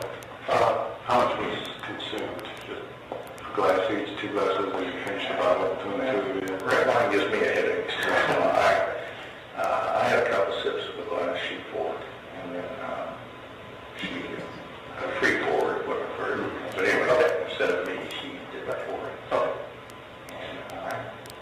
And maybe wine was in the bottle, but I don't know. Right. We had a meal, and Mr. Springer paid for it, and we got up and trying to go home and get sleep. Okay. What time was that you think you left again? 9:30. Okay. And then, we had to come home from there. How do you normally travel to get up to your guys' place? Yeah. Was it on I-20 all the way, and then get on the connector, and get off 400. Okay. We have a condo we use, it's right next to Lennox Mall. Okay. So that's the easiest route for you, just get off the bucket. Okay. There's very little traffic. Right. Okay. How long does that probably take? From the ranch to the... Yeah, from the ranch without a stop. How long does it take? An hour and 40. Okay. It's about 100 miles. Okay. From Congress, it's about an hour. That ride from Congress over to the connector, you guys having conversations in the car, talking about everything, or you never? I was asleep. Okay. It's been a long day for me. My golf swing is so bad, it takes a lot of energy. Right. And there's, I think your colleagues spend a lot of time with this. But I get off the golf course, I'm really tired. I get to. Yeah. Takes it, especially in the heat, it takes it out. So, what's the next thing that you can remember after you left Conyers and got in the vehicle? So, Danny was driving, right? Okay. I was in the backseat. In the backseat, okay. And what's the next thing that you can, you said you kind of fell asleep there, what's the next thing that you can remember from there? I expect I was tired, I don't sleep well in cars. It's just emotional, so it's kind of a twilight zone thing for me. Okay. I remember the turn going from I-20 onto the connector. It's a pretty hard ride. Yeah. Guaranteed to wake me up. And the next thing I remember is we're going down. And the connector doesn't go down. We've been on it a lot, but we were going down. And just wondering what that was. And then a turn was made. And I knew then that we were no longer on the connector. Right. And I came up and I said, girls, where are we and what's happening here? Right. We were clearly on our path. Right. And I first away. Okay. What do you remember after that? Happening next? We went through an area, I can describe my familiarity with it, but we went through an area I thought it was particularly dangerous at night. I'd seen police vehicles there. It's a route I take from my office to her office. Okay. And I see police vehicles there with blue lights on, and they're doing things with people that are there. And landmarks or anything? it was an underpass. Okay. It's best it was very dark, but it seemed to me it was. And that's one that has a particularly high population of homes. Okay. At least in the daytime. But at night, there's a lot of people there. Okay. And I quickly said, this is a big mistake, and we're in a place that we don't belong. Right. And of course, here we are, almost new SUV, and 2 women in the front seat. Right.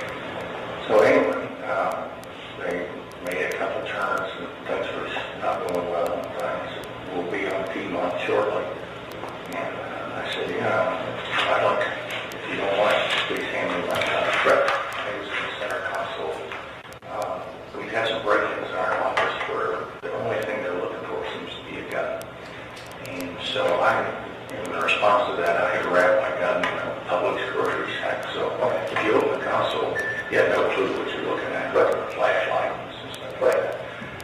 So Diane reaches in, pulls it out, hands it back to me, and by then we may have been on Piedmont. Anyway, I was relatively satisfied that we're out of that kind of area. And I guess I just laid back again and went to sleep. This twilight zone kind of thing. Had a weapon in my lap. And they don't remember that Saturday. Danny Joe came to a stop. And anyway, I just time to wake up. But she came to a stop, and I was handling the gun. I realized it was in my lap, and it went off.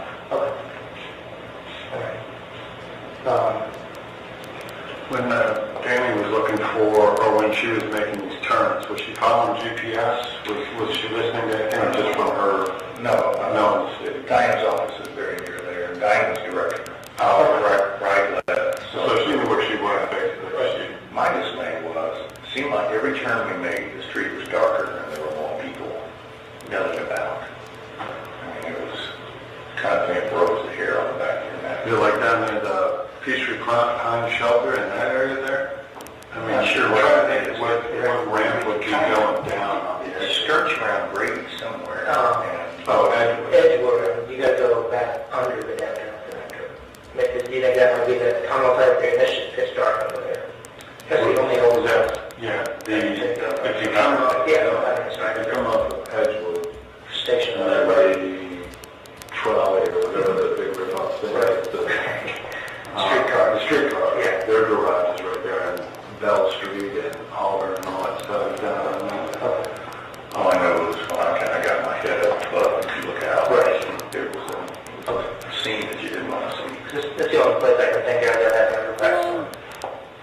He's not all the way up to the rest of the hallway. Right, and I guess if you went underneath there, and then you made your way over to Piedmont, and then there were a couple turns in there before. Yeah, there was some weird, you gotta drive around a street car. And the guy was busing, and she said, we're almost to Piedmont. Settle down. So it's pretty much a straight shot north from there. On Piedmont? Yeah, with that. I mean, I know you know why, and just, if you don't know, NAC was speaking out, you know why she got off Edgewood? No, he doesn't know where she got off. Right, that's where she got off. Yeah, where she was going down. No, that's how you know you were going down. Again, but you don't know why you were. Right, and it's. Diane's kind of a control person, and she said, go down here and we'll take surface streets home. Did she travel the surface streets to work?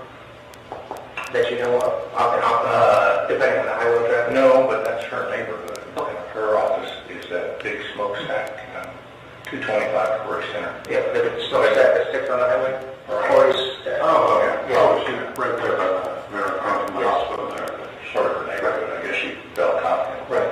Going through there. But I could tell she hadn't been through there that hour. Right. Okay, so, what do you remember after the gun was on? At what year? Welcome those of y'all joining us. We are getting ready for our new trial that's going to be starting. They're in jury selection now. They're expected to start. Hello, welcome. Thanks for the raid. We're watching the police interview right now, the interrogation of Tex McIver. His conviction was his conviction was overturned. He was a millionaire attorney in Atlanta who was accused of, he did shoot his wife. He was accused of doing it on purpose for financial reasons. He says it was an accident.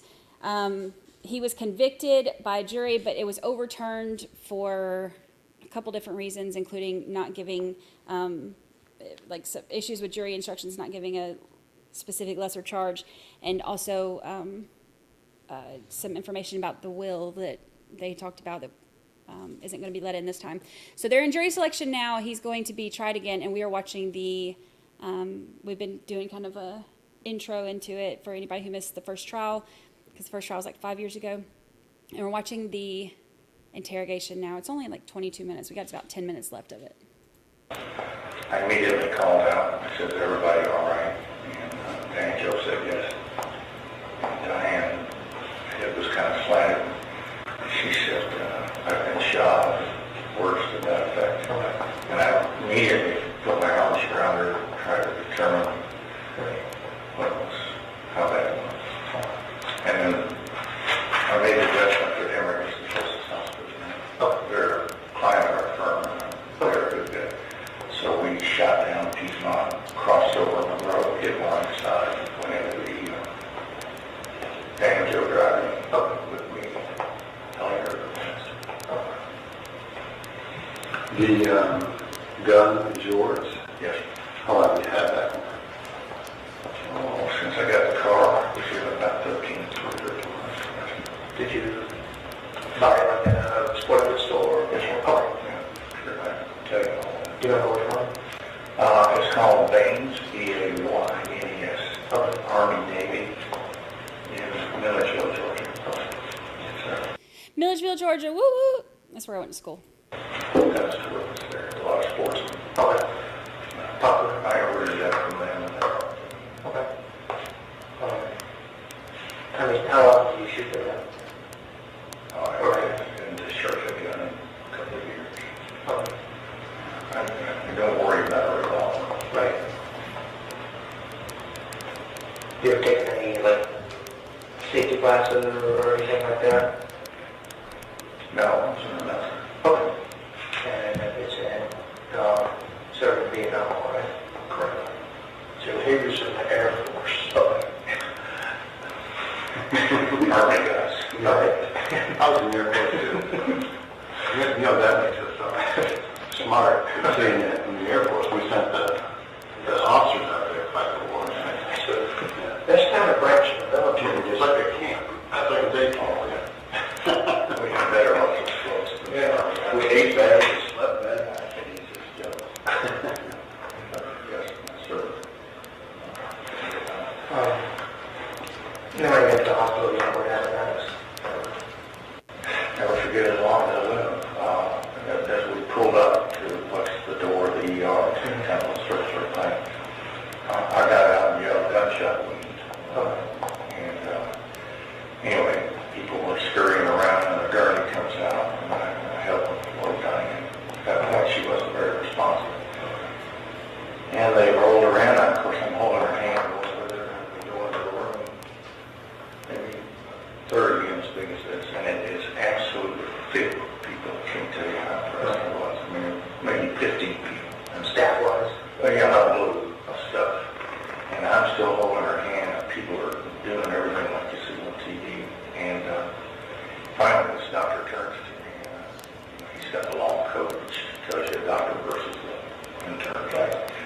He turned and said, "We don't have room for you anymore." And I knew then I was obstructing your efforts.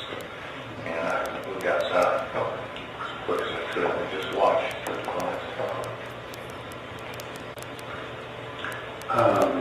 The car, DJ's still in the car. The car gets valeted, so obviously that's just. Yeah, Danny Joe grabbed her purse and Diane's purse, which I guess had some money in it, and just ran off, I guess, to the valet. I was there. And then we ended up with the car at the end of the night, or at the middle of the night, whatever. Well, I left my phone. I left everything. Danny Joe went back outside to get my phone. Right. So I could, again, His gun was still in the car. oh yeah, I mean, I dropped it immediately and went right to it. Yes, sir. Did you get a chance to talk to the doctors at all? Anything wrong? Yes, there was, they brought us into the family room at the ER, and there was a female doctor with a name tag, and I did the whole record blur. I think it was Hardy or Hardy or something, a female. Okay. And she said, your wife's in bad shape, but she's responsive, and we've been lucky enough to get 2 surgeons from Brady to come over. I guess that was a stroke of luck, and they're going to move her up to the OR, and they're going to have to go in. And at that time, we asked her how is she and so on, and has she said anything? And this doctor said she said it was an accident, and there was no way. We asked her to repeat herself, just hoping she'd say something else. And she said, you know, you're in good hands, and all the things they say on television. And they took her up. At that point, I was escorted up to the visiting area of the operating floor, of the 3rd floor. Oh. Did you remember talking to police officers or detectives that night? There were some Emory uniform people there. Okay. And I know they wanted to talk to Dan and Joe. Right. I was obviously just crying. Understand. Maybe they knew well enough. It's understandable situation. Do you remember what time, how long you guys were in the hospital for? And she was on the table about an hour and a half. And if you ever want to have the absolute good of it, if you want to have the worst feeling in your life, is to be sitting in one of the waiting rooms, 2 surgeons in scrubs and a chaplain come around the corner and start walking towards me. I actually looked behind me, hoping it was somebody else. Yeah. Anyway, they took me into the room and explained things to me. And, you know, asked if I wanted the chaplain. Did I want to see her? Right. All that. Yeah. Hi, guys. take it down. The love of my life. He said, the love of my life. Anyway, that's what they did. But I went in to see her.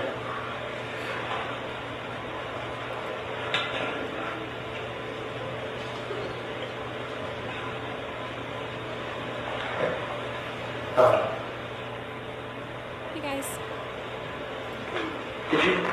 Did you get the? There's 2 minutes left on this. I think you mentioned that they had to treat you for a little bit of anxiety there, whatever thing.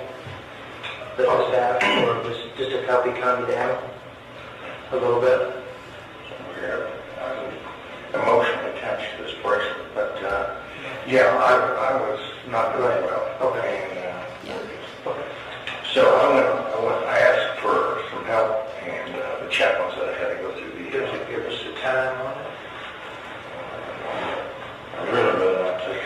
No, you don't have to. I'll take care of all that. I'll take that. We'll take care of that. Anyway, I went down to the ER. I've been a patient at Emory before, so they have my records and insurance. And got a physical there.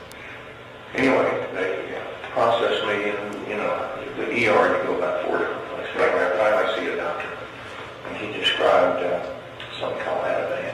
I don't know what that is. Never had it before. It was 1 milligram, and I took that. Ativan. It seemed to take the edge off. But I was up all night. I didn't leave the hospital until 8 o'clock. I just didn't mess with it. Did you give a ride home, or how'd you get home? Actually, we left at 6:45. And what happened was Danny Jo had called her husband, Tom Carter, and Tom Carter came to the hospital, and Tom Carter gave Danny Jo and taxi ride home. Sorry, Tom. And I just didn't want to leave. She wasn't there. I understand.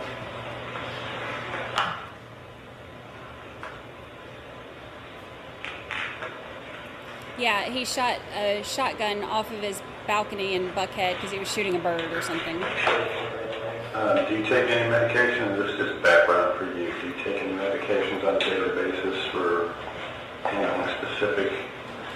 I'm supposed to take Crestor for my cholesterol, and I'm spotty, but you have to remember it's maybe 3 times a week. The cardiologist prescribed it, and that's brought my cholesterol down. It runs high.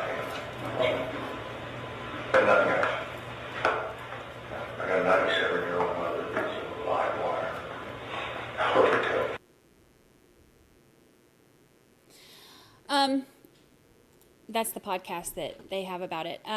So welcome to those of y'all joining us. Welcome. We're doing an introduction to the new trial that we're starting. We're kind of, I'm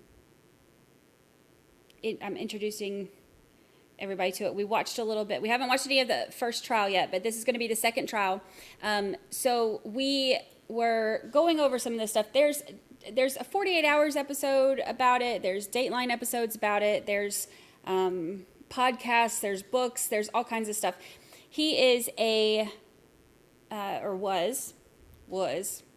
ain't been nothing now but an inmate, but he was a prominent Atlanta attorney, and Diane, the victim, she was making bank. They were doing really well for Corey Industries and in Atlanta, and they were married for 11 years, but they kept all of their finances separate. So the motive, I saw a few of y'all asking the questions, like some of you that have joined us, the motive behind this is allegedly money. Even though they were married for 11 years, they had kept their finances separate, and at the time of her death, he owed her $350,000 for their farm in Putnam County. They had built some stuff on the farm out there, and he owed her money. Also, his money was starting to dwindle. Even though he was making six figures, he was getting close to retirement, his money was starting to dwindle, and she was still bringing in tons of money. So the financial motive was also kind of supported by the fact that it wasn't long after her death that he had this huge estate sale and auction and was auctioning off like all of her stuff, which is not normally something you do right away. But he did. He went to trial. This happened in 2016. He went to trial and was convicted, but the Georgia Supreme Court overturned the conviction, part of the convictions. He was convicted on multiple counts of different things related to this, but it was overturned, and he's granted a new trial because of some issues with the jury instructions, and then there's some different evidence they're going to leave out this time. So the jury instructions, they did not give one of the lesser charges that his defense attorneys thought should have been included. And the Supreme Court ruled that there was evidence to support the fact that he may have been guilty of that indictment or that specific instruction instead of what he got. And then also with the financial stuff they had talked about him, there was a new will that was not favorable to him, and but that will was never produced, and so now this time they have to determine if they are going to, they're not going to be able to bring that into it unless they can show outside the presence of the jury first, both that the will existed and that he knew about it. So yeah. This one has been a big, it's been all over different forms of media. It's really interesting. But the guy's also kind of, like we went over this for those of y'all who joined us too. If you want to rewind, it goes into more detail. But we went over this earlier too. Like there are previous things that have come out too. Like in 1990, there was some teenagers in a car and he shot at them, but he denied shooting at them. And the grand jury indicted him on it, but then he basically paid them off and the charges were dropped. And then he got, when he was out on bail, or on bond, he got in trouble again because they found a gun in his sock drawer in his condo. There was something about him shooting at a bird from his condo balcony in Atlanta.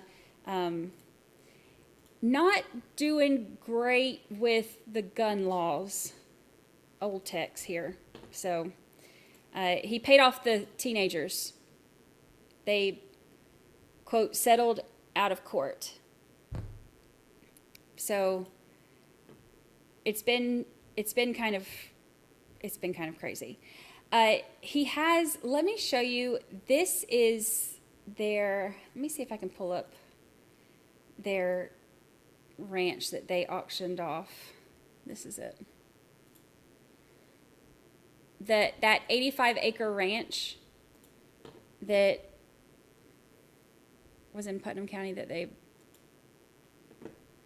gosh, 13 WMAZ, I haven't seen this in forever. It's beautiful. But this is their 85-acre ranch in Eatonton. And his hat. Okay. Isn't that pretty? Check out the couch. The animal print couch. But all this stuff was auctioned, not just the house. Like her jewelry and her furs and all of this stuff was her wedding dress. He auctioned off her wedding dress. Now this is not long after she was killed.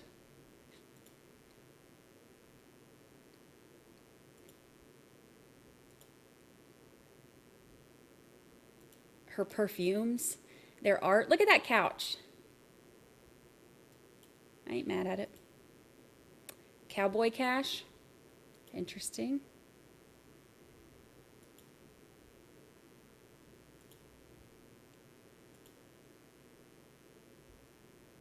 Books.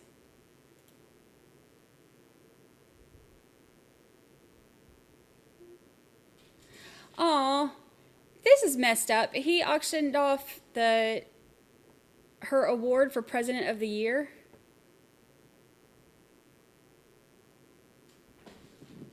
For your hard work and efforts from the employees.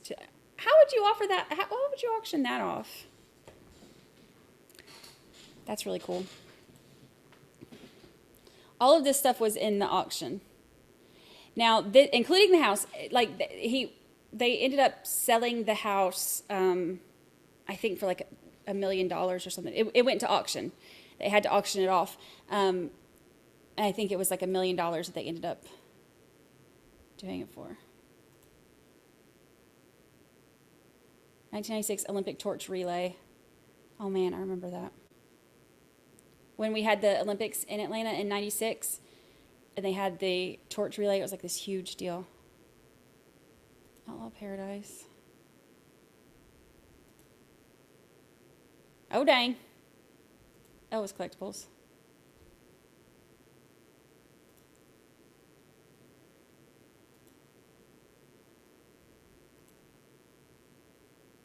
Wow, they even auctioned off the wine.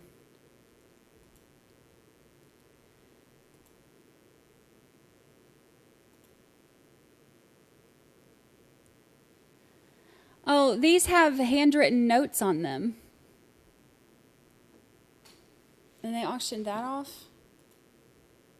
You know, that's kind of like my tradition where I have people, like for special occasions, when I have people sign the corks, and I keep the corks with the date and the people and whatever. They do it on the actual bottles. I don't have room for all that, though. Yeah, he's selling, like, some of her really personal stuff.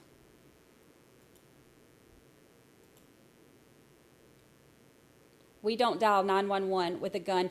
Now, it's kind of ironic since one of the problems that they have with all of this was that he didn't call 911 after he shot her.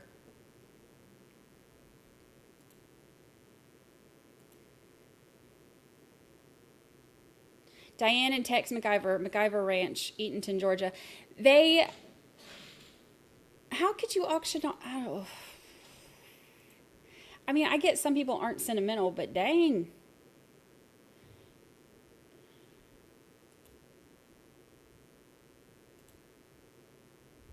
Some of this stuff I can't imagine getting rid of.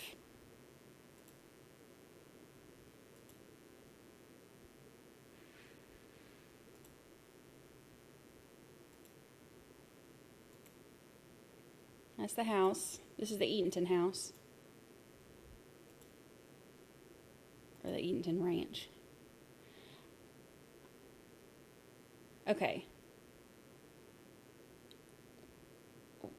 Well, I have questions.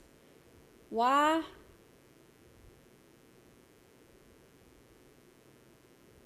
Why?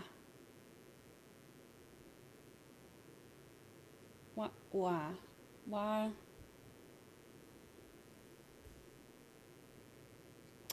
Look, if I came, like, could you imagine me letting Lucy out in the middle of the night and then coming out and seeing that fella sitting right there? I'd have a panic attack.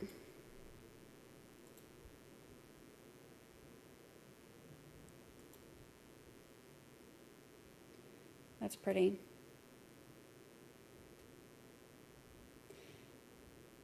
That fellow would have to go. Oh, dang.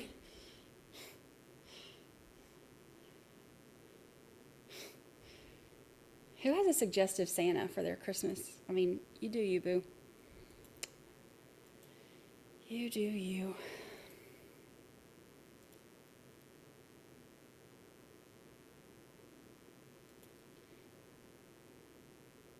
TCU. Oh, they have a painting of their ranch. Tons of wine bottles. Blue Willow China.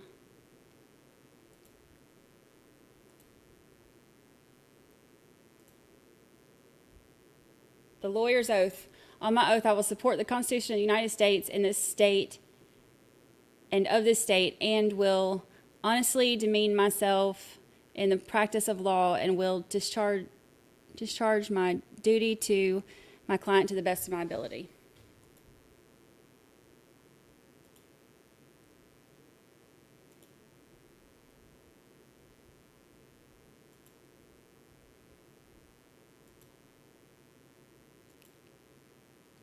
Some of this stuff is real interesting. They've got their names on all those wine openers.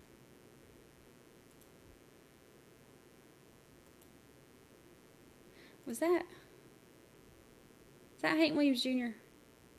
Sure does look like it, don't it? Bocephus. Cowboy and cowgirl mugs, yeah. Oh, and you can see the M on the gates. They had their monogrammed gates.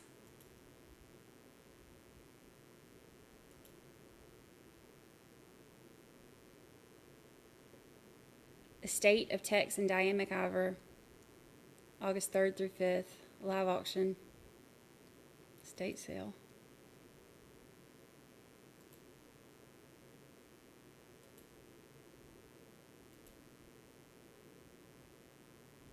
Oh, wow.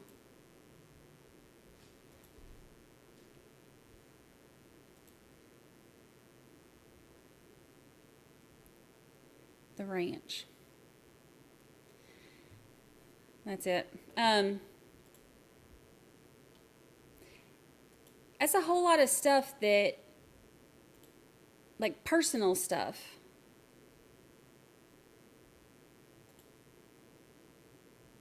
I don't know, maybe it's just me. I couldn't.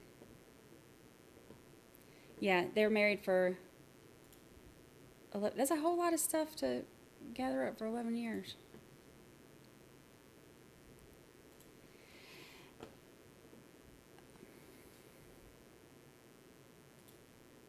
Let's see what else we got.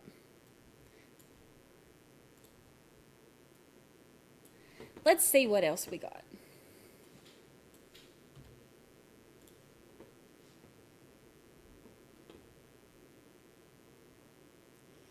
There's trying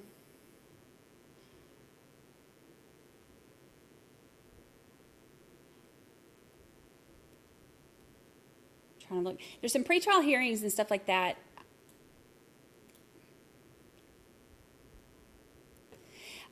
He sold all this stuff. No, so that's their Putnam County ranch. They lived full time in Atlanta. Putnam County it's in central Georgia. It's like 3 or 4 hours, probably 4 hours from Atlanta.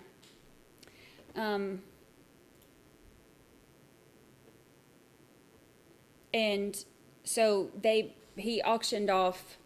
That their ranch ended up getting auctioned off later, but he set up an estate sale just weeks after her death, and then they had the big auction company come in August and auction off the rest of the stuff. But they did, like, just weeks after her death, he was selling her furs and jewelry and all kinds of stuff.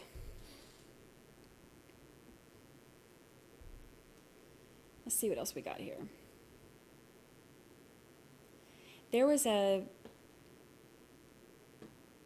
didn't he do like a weird speech at his sentencing? So Let's look at that. Let's look at the sentencing. Skip through some of this. Let's see what he had to say at his...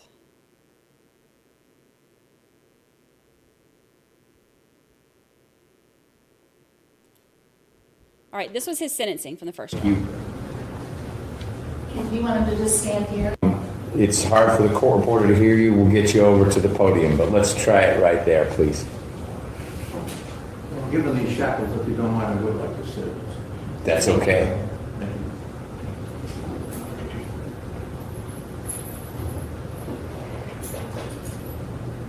The limited time I have here today, I'd like to use notes if that's possible. I find that without notes, I'm more emotional and not broken up, so that it might be more cogent for you. I would like to use those. And for really two different purposes. One is that I've received a tremendous amount of mail challenging our system and asking why I am not a champion of some challenge of that system. I'd like to just very briefly describe, if I'm ever allowed to respond, how I would do so. And then I want to close by thanking those who've been great supporters of mine. And I'll do that in the most efficient way.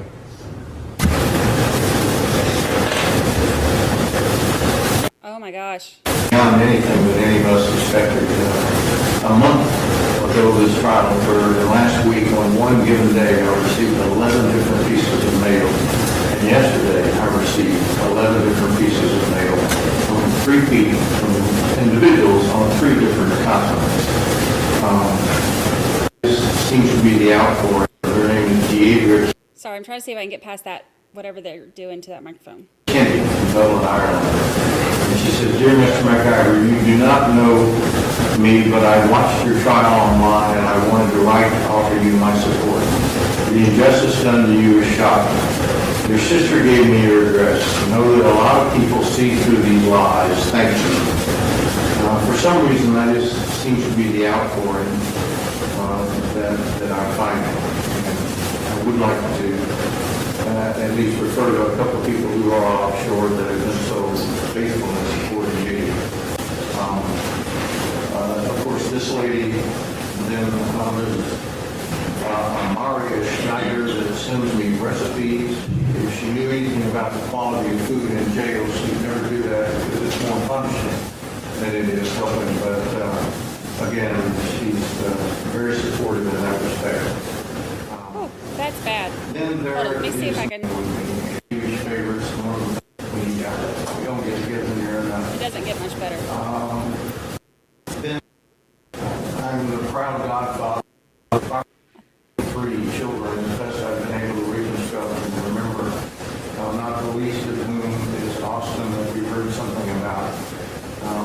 Austin and Diane and I, he was permanent part of our relationship. We were there, we held him when he was born. When his mother became ill, we took him and did all the 4 o'clock feedings and so on, and did some very serious bonding with him at the time. There's some small amount of influence from Diane and myself. He today is still a straight A student. He's an all-star on the basketball and baseball leagues. His first all-star baseball game is on Saturday, and he asked if anybody in the office would like to attend. He'd be happy to have him. He's the only... That's real bad. I don't know if I can handle that audio. It's real bad. It's real bad. let's see. Maybe I can get I'll try to pull the transcripts from it tonight and we can talk about it tomorrow. I don't know that I could, that's killing my ears, y'all.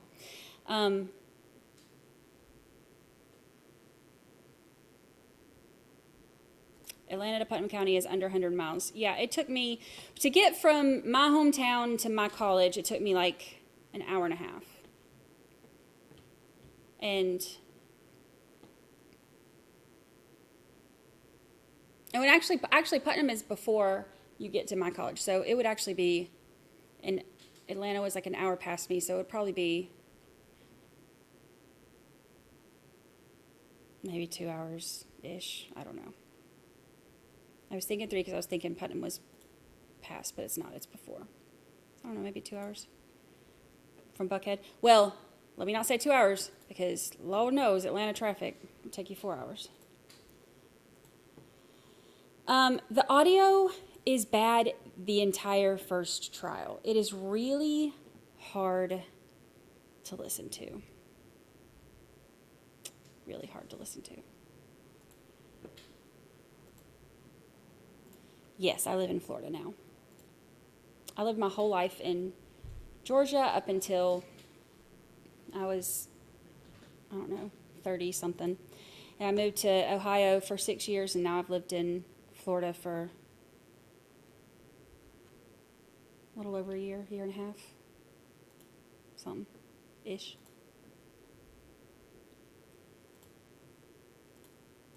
All right, let's see.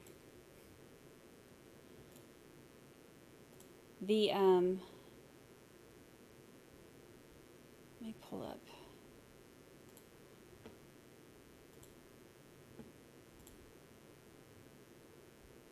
All right, this is about the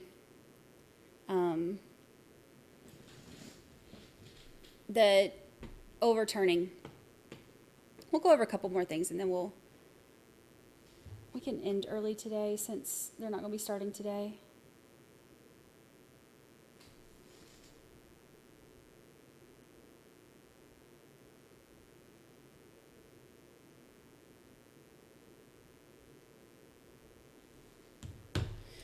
All right, the Supreme Court of Georgia today reversed the 2018 conviction of Claude Tex McIver. So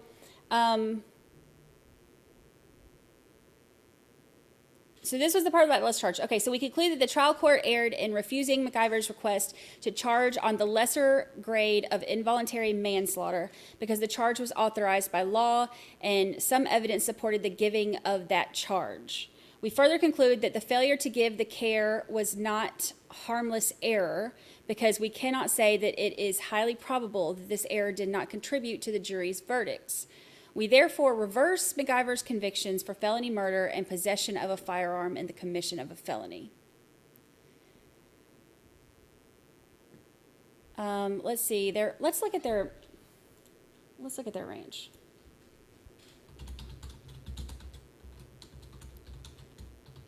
Pea Ridge Road.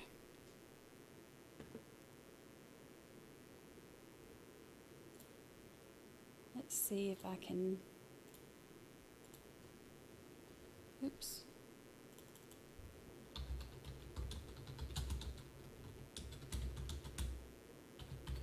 Y'all know I'm nosy.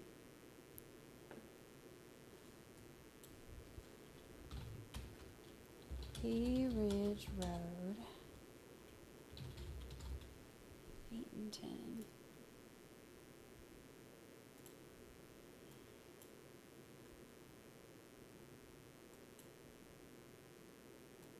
I think it's right off Sparta Highway. Let's see. You know what's crazy?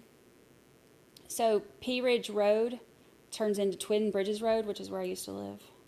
Isn't that crazy? All right, let's see if we can find it. Let's see. Let's go hunting.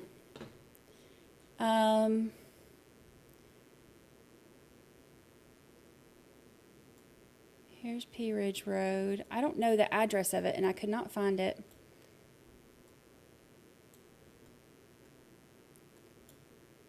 See if we can look for their little pond. That don't look like it. Virtual field trip. I love the virtual field trips. We go on them all the time because I'm nosy.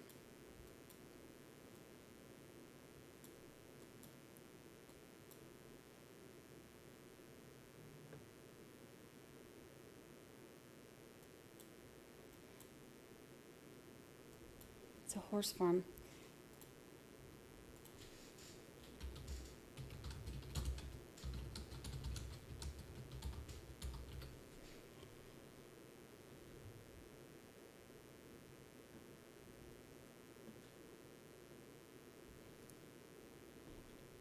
.603 P Ridge Road. Okay, got it.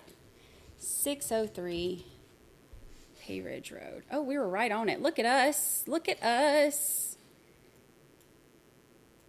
So this is it. This is the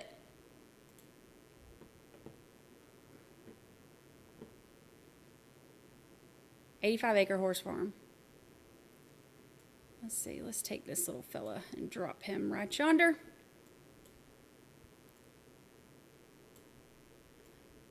There it is. Look at there. Oh,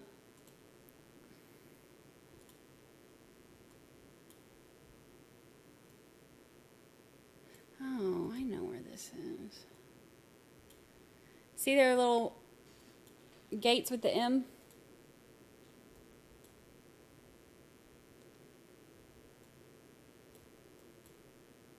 It's beautiful.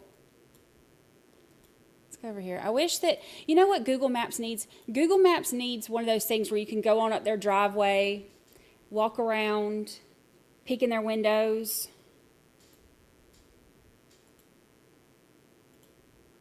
Like, Google Maps needs to be a little bit more nosy along with me.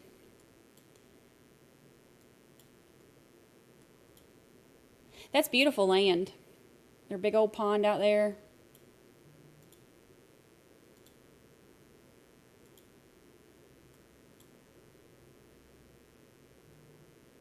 You can see the actual house and everything back there.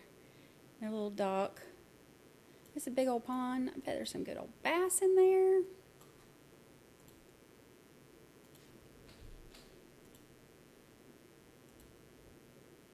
Dang, 85 acres is huge too. Look, it keeps going. All this in that white fence. Goes to right here. So all this, oops, from here over. That's a whole lot. That's a big old chunk of land.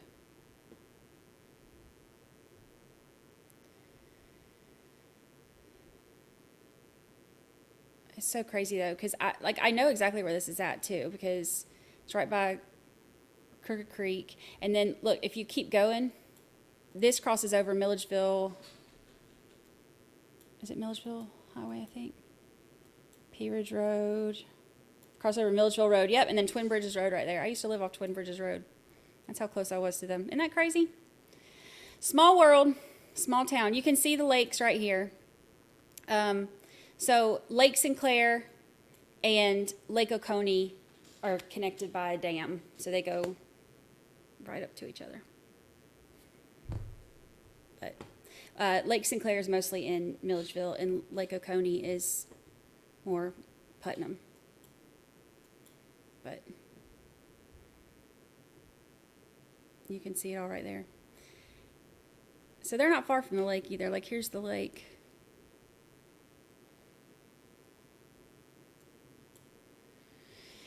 Beautiful area, but they had some money. Can I show you where I lived in Georgia? Yes, but I'm not going to put the address in. Just in case. Let's see. See if I can do it.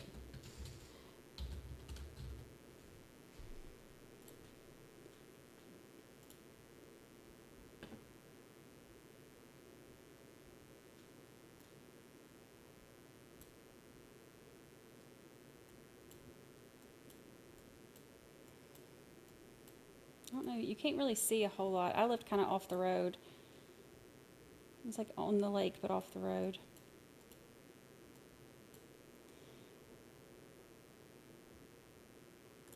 Oops. Oops, let's see. You can't really see it that much. But like a little bitty house, but you can see the lake back there. That was my little bitty house when I was in college. And when Jacob was born. Let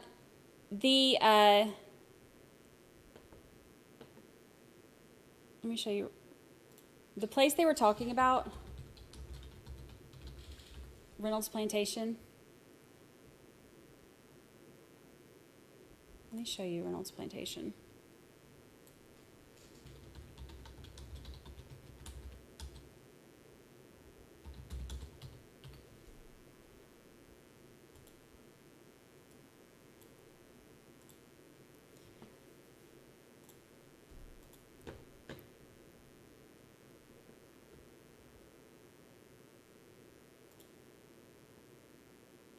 Oh, yeah, we could pull that up next. That's back in Atlanta. Right now we're in central Georgia, looking at their escape. This is, this is Reynolds Plantation. They built this when I was in college, and I was on the very first, because this is the place that he mentioned. They're members of Reynolds Plantation. This is right by where he was. They built this when I was in college, and I was on the opening crew. I was on the very, very first crew that ever worked at Reynolds Plantation. I was a beverage cart girl.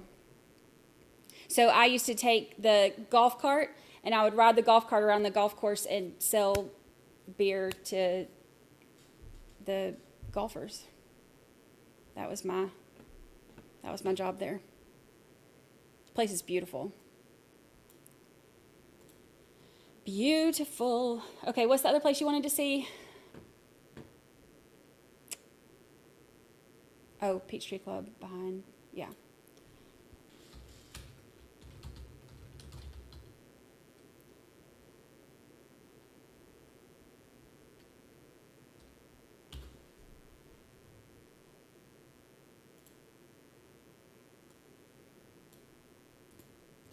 Okay, so here's Peachtree Club.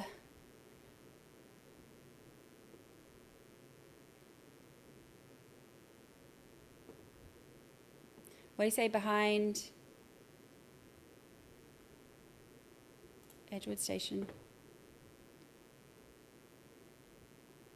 Ooh, here's Vortex. If y'all haven't, look, anytime you go to, when you go to Atlanta,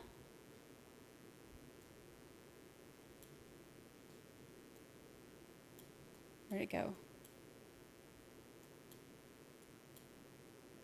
Oh, that is not the Vortex I was thinking. It looks different from the one they have. Oh, because we're by Tech. Ugh, Georgia Tech.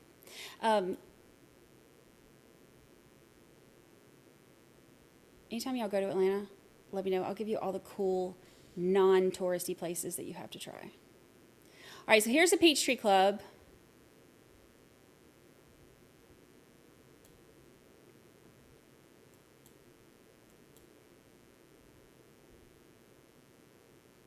Hi. Hi, welcome.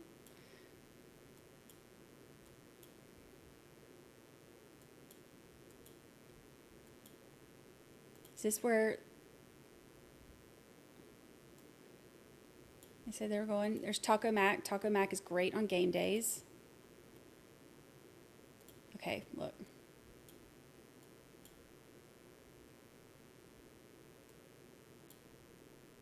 Oops. They're on Peachtree. I thought they were on Piedmont. Hold on. Let me pull up.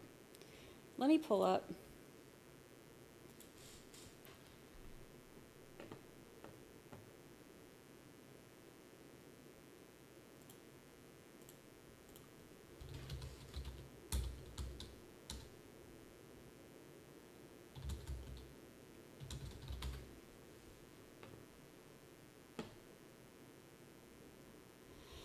Okay, let's see.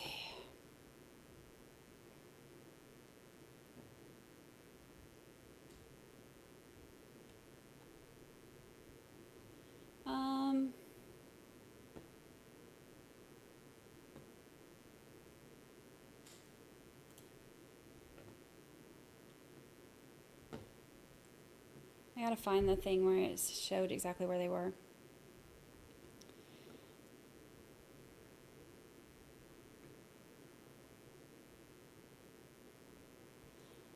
Oh, yeah, and the last time they did the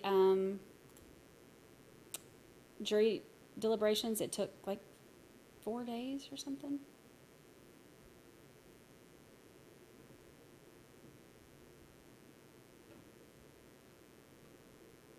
Dang, why can't I find it?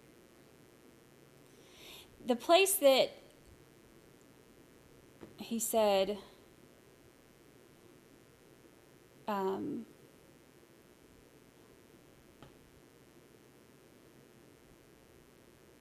on.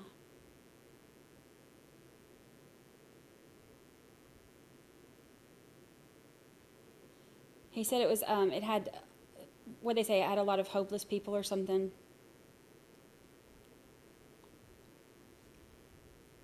I have to go back. I've had so many things pulled up. I have to go back and find out exactly where it was. We'll look at it.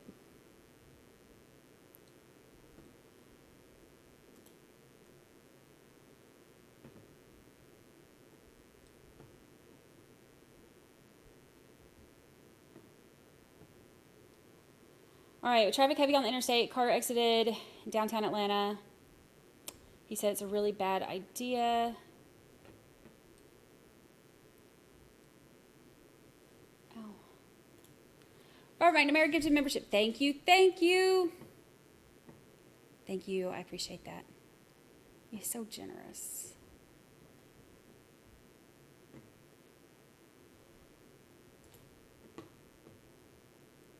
Yeah, I love field trips. I just got to find it. We've had so many things. I pulled up so many different articles while we're looking at all this today.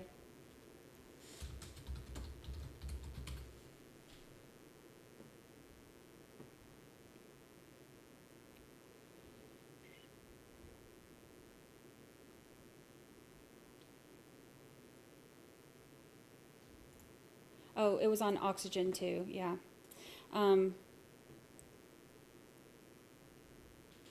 There was a show on this on Oxygen.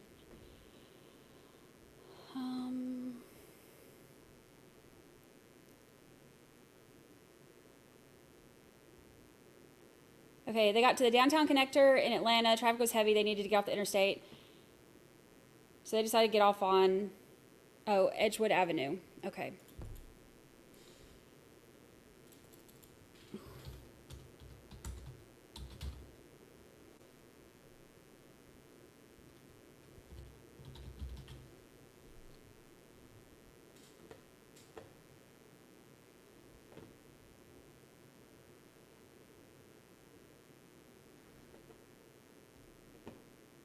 All right, so here's Edgewood Avenue.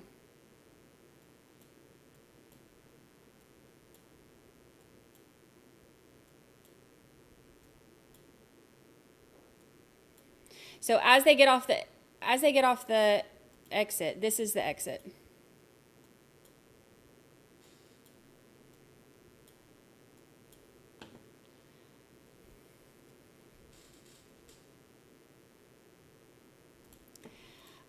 I'm still not home yet.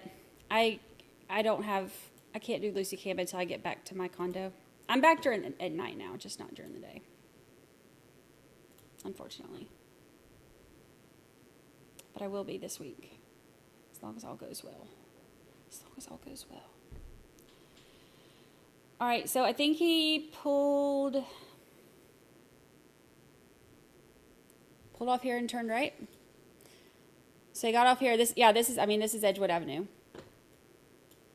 So this is where, right by the fire station.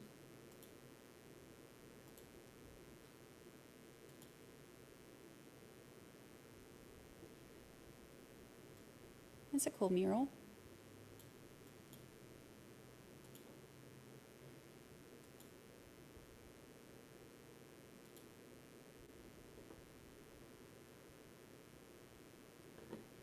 I mean, it don't.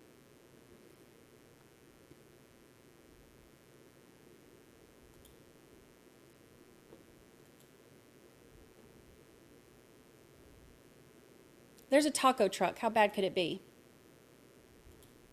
Just joking.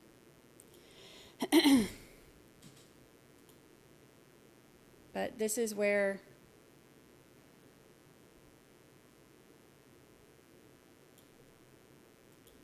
they got off, and he needed his 38, he said. The biggest thing is going to be going through all of this again without their without the evidence of the financial stuff, not the financial stuff necessarily, but the will,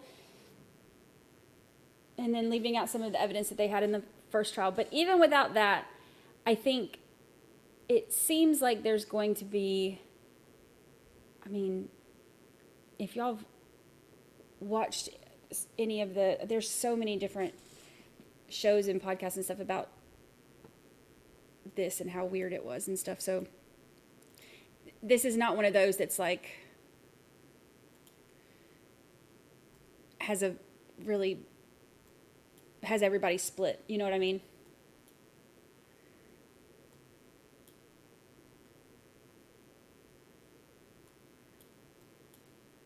Like pretty much everybody, or the majority, I should say, believe that it was done on purpose. I think the biggest part of that too is a lot of it is the behavior afterwards. Especially, the selling off of her personal items just weeks after her death, and not calling 911, and not going to Grady Hospital, and all of the things. All of the things. So, I think we'll call it a day for today. I'll keep an eye on it. We'll see. Yeah, for those of you who came in late, apparently they got off on this exit, and her friend was driving. He was in the back seat. His wife was in the front seat, and he told her that this was a bad area, asked to hand him the gun. She handed him the gun. It was in a Publix shopping sack, and he shot her through the back seat, through the back, and she died at Emory Hospital, which is not the closest hospital. So not only did he not call 911, but he said to go to Emory Hospital, which is not by where they were. Grady would have been the closest, and Grady is a level 1 trauma hospital. So there's just a whole lot of weird stuff. And then, he had his attorney meet him at the hospital, which is not, there's just a whole lot of weirdness. But if y'all joined us, we went over like all the details of it earlier, so we're about to call it a day. I love murals. We're about to call it a day, but if y'all want to rewind and look at some of the details, some of the stuff, it's going to be a really interesting one. This is one that, plus there's a lot of, we went over it earlier too, if you want to rewind and watch when we finish here, but there's just a lot of other weird things too, like the 1990 shooting and the shooting the birds on the balcony, and then the witness tampering and hiding the gun, or blaming the hidden gun on, somebody else planting it, and there's so much. So, I will keep an eye on how it's going with jury selection and see if they start tomorrow, or if they're planning on, or if it takes too long, if they start on Wednesday. There you go. I'll be planning an event for playing the Dateline link I was sent. So keep a lookout on Discord. Okay, that's awesome. If y'all want to watch that'll be fun. Watch the Dateline episode together before this starts. Daniel Savoy, holy cow, this is that case. Wow. This is one of my favorite Forensic Files episodes. I had no clue he was being retried. Yeah. And see, that's the thing. Okay, so it's on Forensic Files. It's on Oxygen Network, A&E, Dateline, 48 Hours. There was a lot of coverage on this one because it was a crazy one. So this is our this is going to be our new one, our Life Now. We have some sentencings that we're going to watch later in the week too. We have a couple of those that we're going to pop in on too. So.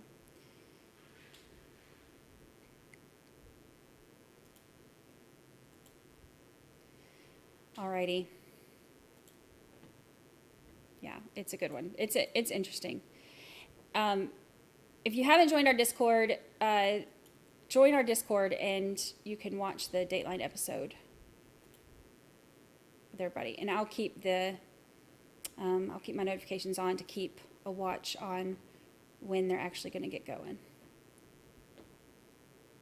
So it'll be an interesting one. Plus, this has been 5 years ago was the trial, and it was, right? And it was 2016 that it happened, so it's been a while. But, all right, y'all. I appreciate you hanging out with me today. Thank you so much. Thank you, mods. Thank you to our people who joined us through the raid. Glad to have y'all, too. And I will see y'all tomorrow. Hopefully they'll start tomorrow. If not, maybe I'll put together some stuff and from all the other stuff. Since today I wasn't prepared for this one. We kind of swerved after the verdict for the other one. So I'll put together some stuff and we can take a look at it and do all of that stuff. Alrighty. All right, I appreciate y'all hanging out. I will see you tomorrow morning. I'm not sure what time yet, but I'll post it when I know. It depends on what they're doing with jury selection and all that. But we might look at 10 o'clock-ish. 10 o'clock-ish, maybe. But when I get a better idea, I will, I'll post it. No, Brandi, now what? All right, y'all. I appreciate it. I'll see you tomorrow.